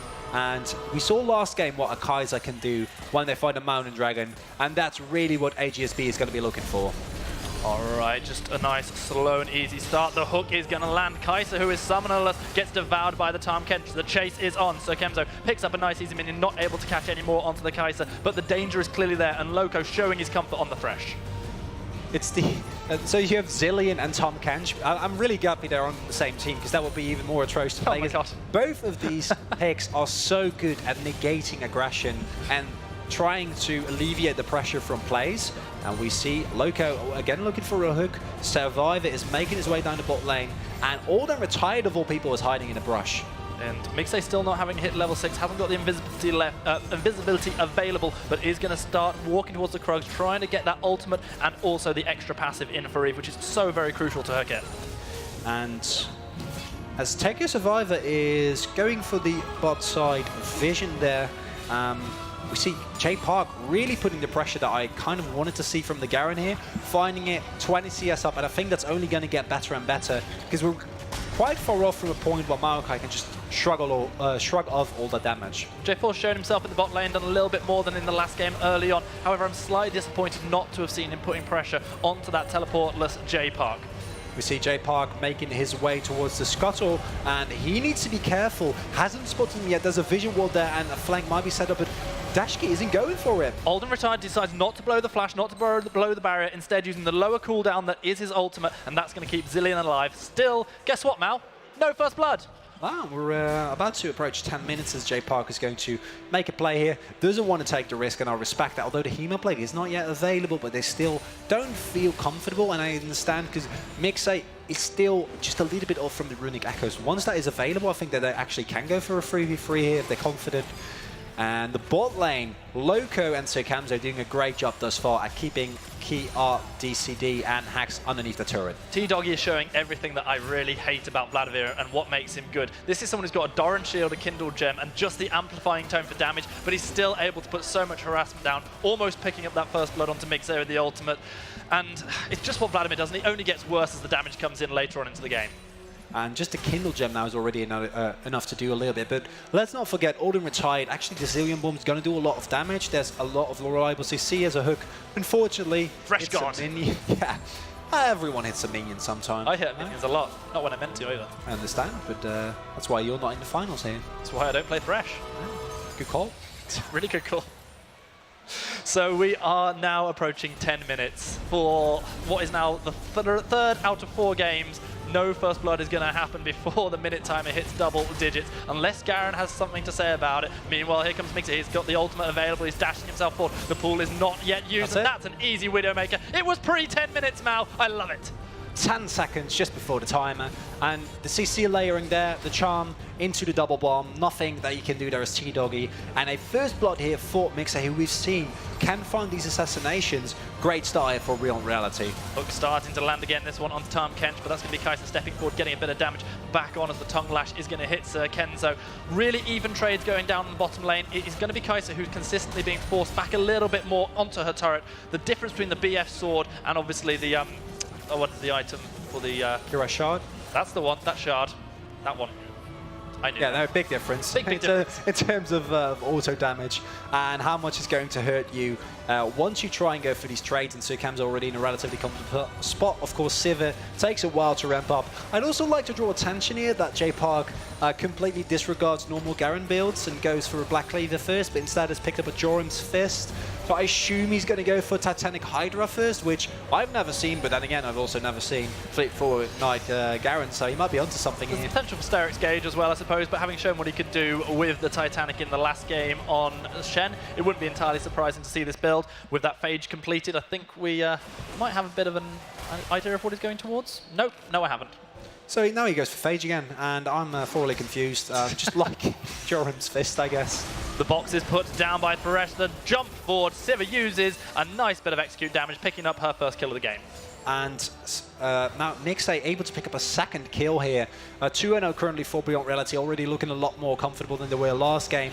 And the Mountain Dragon, not only are they looking to pick it up here, if they're able to, they're also denying it to KR DCD. One of the big things that actually worked out for AGSB in the early game last time was the fact they were able to get the pressure, all the early objectives. By this point, they'd already taken the Herald, they'd taken themselves a Dragon or two. The first objective, neutral as it is, of this game is going to go over to Beyond Reality, completely uncontested.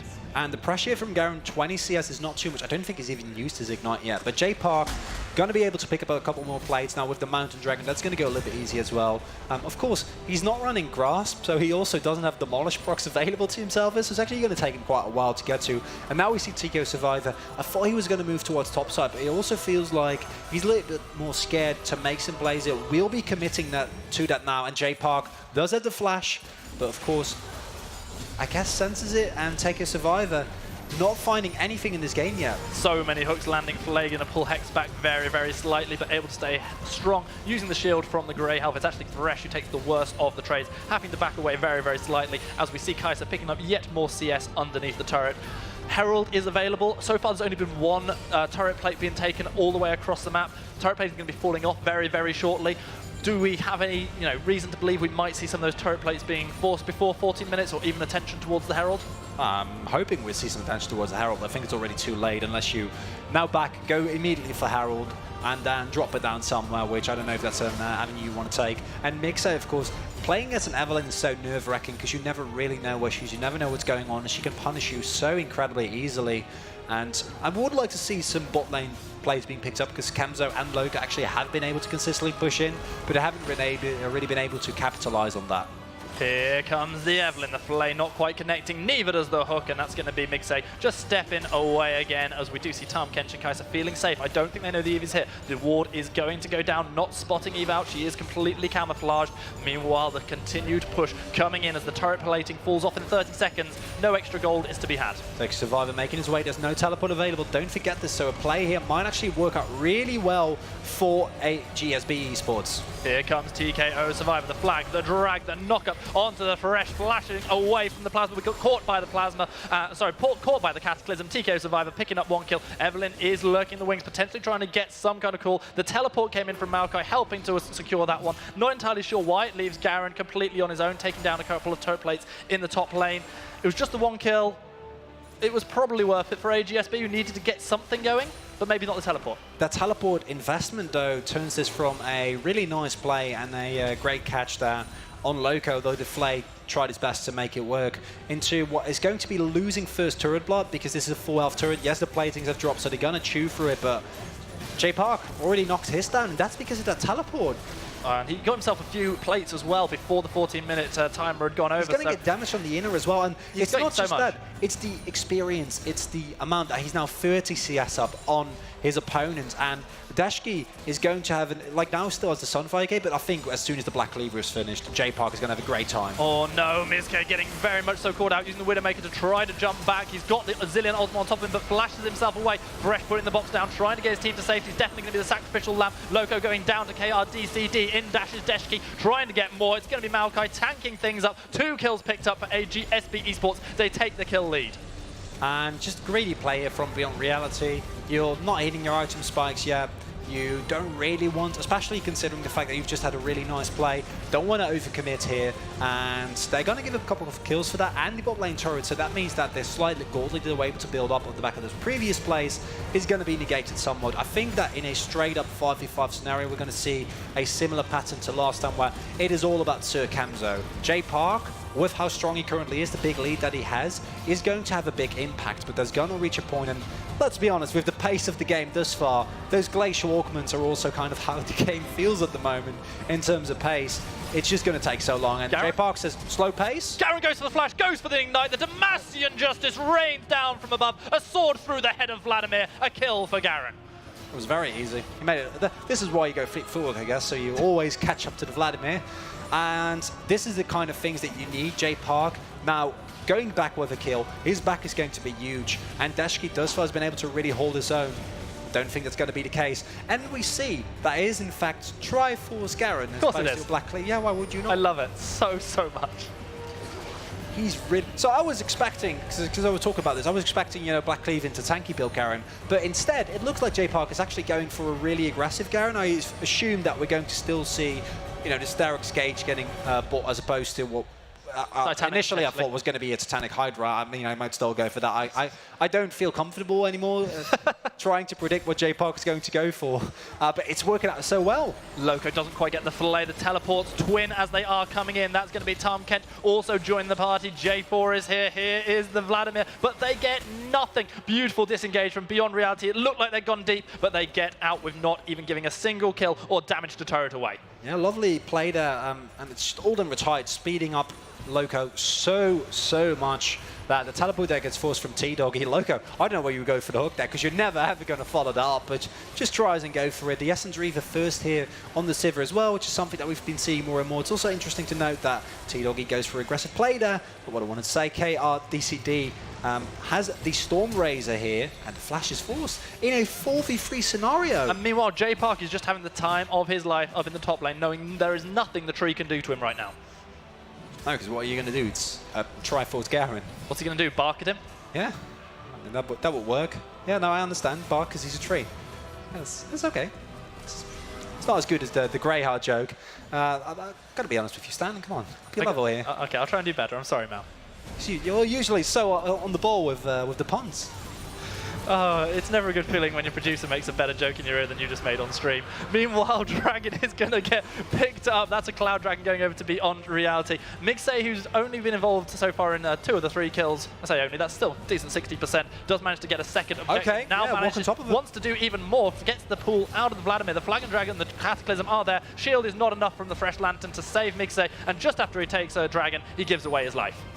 Really unfortunate there, just ran the corner. T-Doggy immediately throws under Hema play, come on with the knock-up, more than enough to take him down.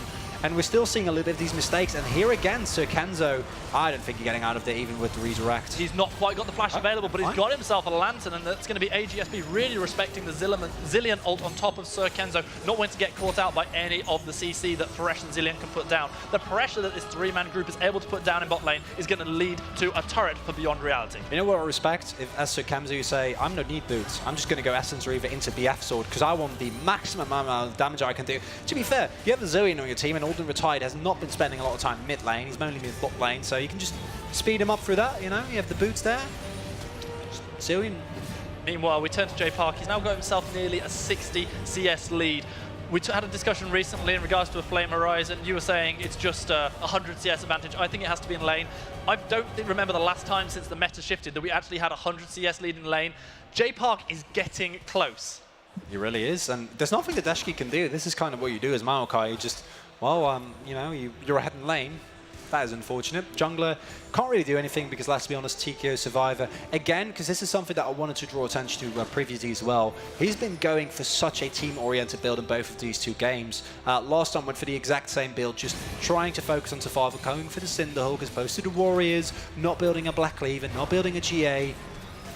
Mixay looking for the charm, managing to get it onto the Kai'Sa, not able to get away from the hook. The kill not quite able to be picked up because the flash into the Devour is good. So much damage whipping there from Beyond Reality, who don't get that one. They do get themselves a turret in the mid lane, however, securing the final of those outer turrets. Now the Flay onto the Vladimir. He used the pull, but he gets caught by the hook straight out of it. Where's the damage follow-up, though? The flag and drag in from TKO Survivor is slightly overzealous. He's going to have to step away from this one. The Flay's going to land. Mixay's going to get the last of the damage onto the Vladimir, picking up a nice, easy kill. Meanwhile, another turret will fall. Sivir continuing the push in the bot lane, and now there are 4 strong from Beyond Reality, looking for yet another, trying to make it 5 turrets to 0 in this game.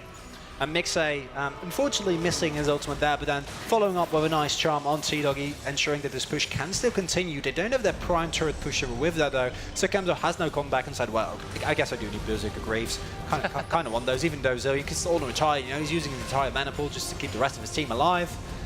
And here he is. My favourite person to talk about in this series has been Jay Park, pretty much from game 1, if I'm perfectly honest. It's fleet footwork, Ignite Garen. He's playing a completely different style to the Shen in the last game. He was so tanky, and the plays he made, he absorbed damage for days and died in so few of the fights. He's gone for a complete flip on that. He's gone for the damage. Of course, there's a little bit of inert tankiness in the Garen anyway, but I want to see how he does when we actually get ourselves into some fights later on. If we have a 5v5, can he keep himself alive long enough to inflict the damage from that Triforce? I really don't want to see a 5v5 from Beyond Reality. Like, you may eventually split push. You may eventually do that when, you know, Garen isn't going to be able to hold himself in a 1v1 anymore, as we now see the Starus Gauge and the threats coming through. Well, the problem is, like, honestly, Garen at one point and another is just not going to be able to push reliably enough against the Maokai. I think that we're still at the point where you can dive him if we see an overstep coming through. More importantly, you don't want to team fight with Garen, like, especially with a build that you've gone for here, where you're really focused on damage. There's so much upfront stuff happening, and you're fighting against Vladimir, you're fighting against the Jarvan. It's not really what you want to go for. Fortunately for Beyond Reality, the amount of split push pressure they have is absolutely incredible, and now I want to see them turn that into some Baron plays. The big problem is, though, they don't have a Kai'Sa. Instead, they have the Sivir, who's still stuck on one item. Is going to be hitting something else rather soon, but it's just going to be so much slower. The Mountain Dragon helps a little bit, though.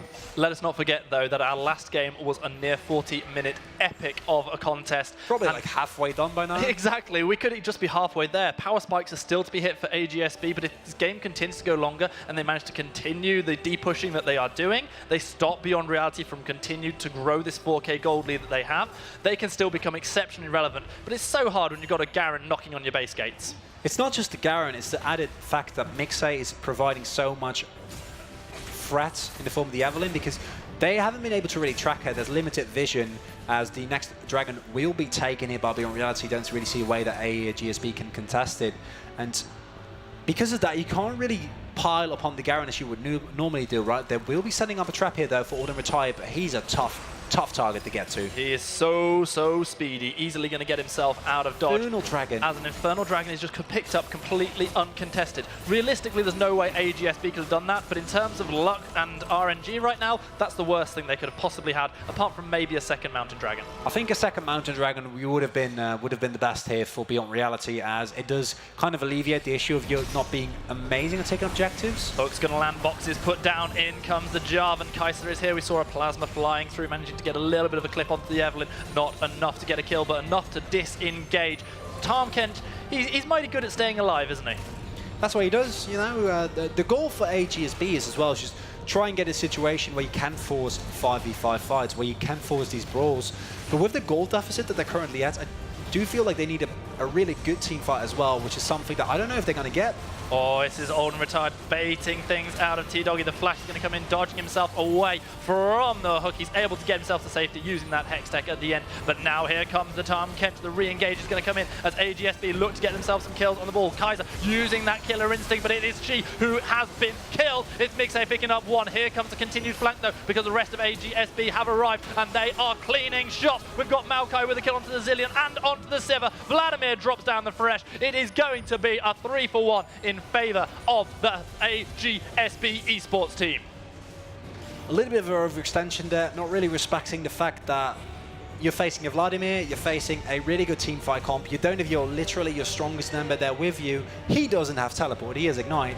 And I think that the call there to both go for a re-engage, an extended engage after you've already killed the Kai'Sa, and in conjunction to that, sending Garen off to a side lane trying to get an inhibitor were fairly risky calls that didn't work out, and because of that we see that AGSB Esports now only at just barely a 3.5k gold deficit are trying to claw their way back into this game. And these are the team fights that you're looking for. You need to get continuous team fights, and more importantly, you need to do it before Sir Kenzo hits a third item, because he didn't have an IE in that fight. He does now. This is still manageable, but if he gets a next item, I think you're not going to be winning these fights anymore. We just saw my biggest scare for Beyond Reality in this game. You talked about how you didn't want to see the split push stopping from Garen, but if he's not in fights and this keeps happening, I have concerns. Shen joining with Stand United or Teleport was one of the big saving graces for Beyond Reality last time. That can't happen now. And if the forced fights keep coming from AGSB, as Tahm Kench finds the picks with the Abyssal Voyage, Jarvan jumps in with the Cataclysm and you can't disengage, you end up having to give away 4 kills for maybe a bit of split pushing pressure. And this isn't like a Yorick who's just going to batter down turrets really, really quickly. Okay, it's a Trinity Force on the Garen, but I don't think that's enough. I mean, it helps. Surprisingly enough, I actually think that if you want to really go for like pure split push, it makes sense. What I'd rather like to see is Beyond Reality get another Mountain Dragon or some additional damage on your Sivir, then just take a Baron, because you are actually really good at sieging, you're good at disengaging, and if Garen draws attention, because let's be honest, you need 2 people to deal with him, then they're going to be able to get turrets like this fairly easily. Minute 26 update, that Joram's Fist has been converted into a Sterix Engage, so now an extra bit of damage, an extra bit of tankiness, and J-Park has joined the rest of his team as they look to try and take a fight. It's going to be the jump in, but Cataclysm is not going to help TKO Survivor at all. This is now a 5 versus 4. To Beyond Reality have the damage to pick themselves even more of the base up. They've already got 4 killed, only 1 has gone down in return, and Maokai has got absolutely nothing left. He's not going to be able to defend. The question is, where's the minion wave? What will Beyond Reality be able to get on the back of an easily won team fight? And that's an ace, like out of nowhere, seemingly. And the call there was AGSB Esports not all on the same page. We saw TKO Survivor go for a really, really deep hard engage without the follow-up of a Hemoblade right from the get-go. 6 seconds left on TKO Survivor coming back in, 9 seconds for the Kai'Sa, and this is why we see Beyond Reality not going for the Nexus turrets. Instead, turning their attention straight to the bottom lane where they can get themselves a second inhibitor turret. They're not going to get the second inhib though. That's risky though, with the Abyssal Voyage available, Kai'Sa jumping in with a Killer Instinct, and T-Dog and TKO Survivor being there.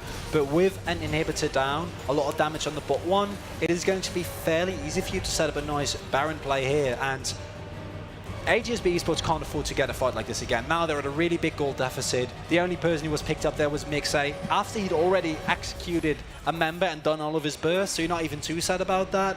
And J-Park is an absolute menace here. There we go, gets a Guardian Angel as well. Hasn't needed it yet, but it's going to put even more pressure on, because he can just go in with reckless abandon, jump on top of KRDCD, live through the entirety of Hex's Devour, and then still find a way to kill him. And AGSB, they still have a way back into this game. They have an amazing team fight, but that Cataclysm and that Hemo Plague, they need to hit at the same time. And more importantly, it felt to me like it was the wrong time for Jarvan. This was one of the first times we actually saw Garen with the team, and that's the moment that we see the Cataclysm, and all of a sudden it was a, I'm not locked in here with you, you're locked in here with me. A second Infernal Dragon arrives to even further boost the damage of all these carries. And it's going to be really hard for you now to... It gets increasingly harder. Static Shiv now also finished. On Sir Kenzo was able to pick up a triple kill on that fight. And J-Park, you can tag him, but look at how many members they need. And we see pings going down towards the Baron. That's completely justified. You've just finished your 3rd item. You have double Infernal and a Mountain Dragon. I think Beyond Reality, if they play this that well, it's going to be so hard for AGSB, who need to find perfect team fight in the choke. Then they can do this, because their execution has been clean in previous team fights. They're just going to do the Baron here on top of Vision, and there's nothing that AGSB can do. Keywords there, on top of Vision. They know that there are 4 members committed, and they can't contest the Baron, so instead they try and get Garen. And you know what? They don't get Garen or the Baron. No, nothing for AGSB Esports. A free $5 for Beyond Reality. No Garen, no Baron. It's just incredibly hard for AGSB to do something here. And KRDCD is also, we haven't really talked about him that much yet. He has been hitting the power spikes but it just hasn't really worked out for them yet. And there is so much threat here, because that's something that's kind of different. I feel like last time, there was really only the threat of the Shen. He was playing Yasriel as well, where you have so much more survivability, but now you only really have Hex and the Killer Instinct shield to keep you alive, while there's a Garen that is so terrifying. He has the Elixir ready, and Beyond Reality, with the Baron buff now, are looking to close out this game here. And now they have so very much pressure. If the split push wasn't a problem before, it very definitely is now. The GA Trinity Force Garen with a Baron buff on his head is just running down the bot lane, walking his way over to that exposed inhibitor, while the remaining 4 members also have the Baron, are looking to crack that final inhibitor turret. So little of the AGSB base remains. And Garen is just going to get that inhibitor. There's nothing you can do about it. And now the question is, how well is AGSB going to respond to the push coming out here? Second inhibitor is going to go now with only 1 inhibitor remaining. Surely AGSB have to do something. Makes its way to the top side. Already lost the inhibitor turret. The final inhibitor is taking hits. It feels like AGSB have decided that they want to make their last stand at the Nexus turrets. And this is all or nothing here. Are we going to see Beyond Reality take the win against AGSB Esports? They had such a good game one, and it was such a clutch game. It was almost 45 minutes. We're now at 30, and we might have a final team fight on our hand here. Damage onto both of the Nexus turrets. The hook is going to land onto Jarvan. TKO Survivor. He is not going to survive that one. Sir Kemzo has got 1 kill, and now with a 5 versus 4, with super minions crashing onto the base, Beyond Reality look to try and clutch the championship. In goes KRDCD, and he's gone. It's going to be the team of Beyond Reality taking this game. Jay has knocked it out of the park for Beyond Reality, and the Cardinal Vaughan Memorial School will be taking home the trophy. British Esports Schools champions in a 2-0 win. What a performance that, and after a game number 1 where it felt like either team could really make it work, and look at those guys, they must be overjoyed. Winners of Season 1, and now winners of the Grand Finals. They rightly so take the applause from the crowd here at Insomnia 64. What a wonderful performance coming in from Beyond Reality. They took the Garen Ignite top lane, and they made a legend out of Jay Park. So well, like I saw that coming out, but I was talking to these guys before. I said, you know, they were talking about Garen. I was like, Garen is actually really strong after he's received all these buffs. Like, I don't think at the highest level he's viable, but he is a really strong laner. They're like, yeah, maybe Garen, maybe Teemo. We have got ourselves an opportunity to have a look at the replays from that tournament winning game for Beyond Reality. As here we see, and this is where it all went wrong. Here the gold lead is still surmountable, but Take Your Survivor wanting to go in there, seeing an opportunity, but the rest of his team not ready to follow up. Yeah, it was just one of those moments where Jarvan kind of went in and then went, ah, no, but it was too late for him, and it was really too late for the team at that point. And from here on out, we just saw a clean play. The mid lane inhibitor getting taken, the bot lane turret getting taken down, and then afterwards, it was just an open base, which means that Jay Park on his own can't really dive the Maokai, and it was never really a possibility. But if you just leave him alone, if there's no turret there, and it's just him against Dashki, there's nothing that the Maokai could do. And we saw them make excellent use of the pressure, and just Beyond Reality, I feel like the second game was also a lot cleaner. Although AGSB Esports, has to be said, a really solid performance. I felt like they were so close in game number 1, but in game number 2, they kind of went for the same general game plan. And Beyond Reality, the first time, they're kind of a hard time dealing with it, but the second time, much easier. Yes, massive credit to AGSB who have come. They've played on stage possibly for the first time for some of these players coming in from the school, and they've really put in a good showing at the end of the day, though. Beyond Reality, they were the champions, and the real question now, Mao, your opportunity to give an MVP for this tournament. That's a really hard call for me.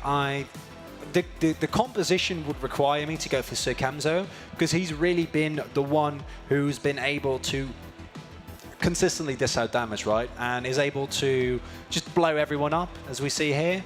But I kind of want to go with Jay Park. I feel like his Shen, while shaky at times, hit some key taunts. He was able to consistently upper pressure. And I think that his Garen in this game was one of the main reasons why they were able to do so much. So it's going to go to Jay Park. And I mean, it's Ignite, Fleet Footwork, Garen. How can I not give it to that? Not just fleet footwork, Garen. Fleet footwork, Triforce. Ignite, Triforce, yeah. Garen. Forgot about the Triforce. So much to keep track of there. Absolutely incredible scene. So your MVP for this game is indeed going to be Jay Park, and you have got a small prize coming your way, courtesy of, your friendly League of Legends casters. We're going to pass over now to the main man on the main stage. It's Abominable. Thank you very much indeed, guys, and congratulations to Mal for finally getting a prediction right. I absolutely can't believe it.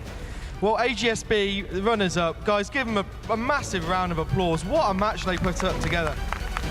TKO Survivor, when you guys walked out and you were talking to each other, I didn't sense that there was a huge amount of confidence, but you came out and you fought all the way to the wire in that first game. What was going through your head when you were in that epic battle? I don't know, we kind of just didn't want to play with any regrets, just not worry about it, just go for it, and it didn't work out in the end, but we had a couple good games, I think. And you said earlier that you'd really been working on your communication. Did that really come into play when you were just fighting so hard and long in that first game? Yeah, I think our communication was pretty good. It kept us in a few of those difficult fights throughout the games. Very good. And obviously this is the schools championship. There is a colleges championship. Now, are you all going your own separate ways, or do you think you guys will stick together? I'm not sure what will happen, to be honest. We'll see. I think we're all going to stay in League at least, try and carry on playing League, but I'm not sure what will happen. Don't break up the band, guys. Don't break it up yet. You guys played so well. Another round of applause, guys. Well done. Runners up. Now over to Beyond Reality, who you came out swaggering. I mean, I can't say it any other way. I mean, that might be the most impressive entrance we've seen so far.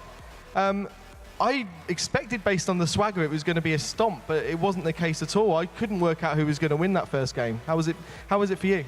Well, it was very tense because they did ban some of our most played champions, especially my Zillion, so they did ban one of my mains, and that was like a surprise. I was like, okay, I don't really have anyone else to play with my sort of play style, but then I realized there's Lulu, and Lulu is quite a good peeler, so I decided to go for her, and it ended up really well, so I'm happy about that. Did you prepare for the eventuality of it just being such a long battle?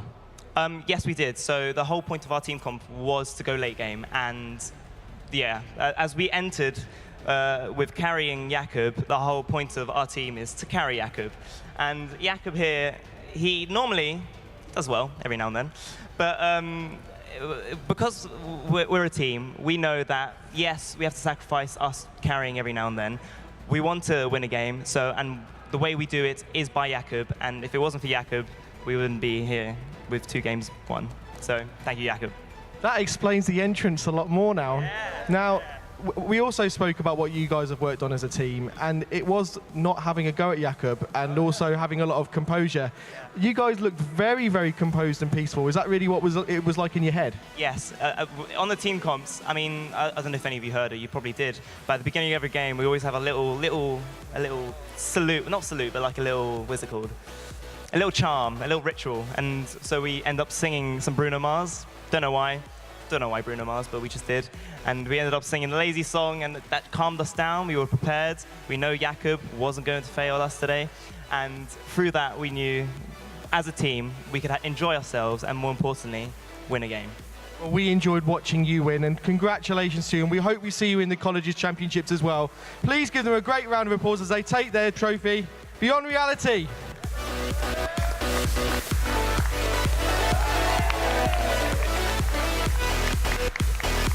And we will catch you back on this stage at 2:30 for Belong Arena Clash Overwatch Finals. We'll catch you soon.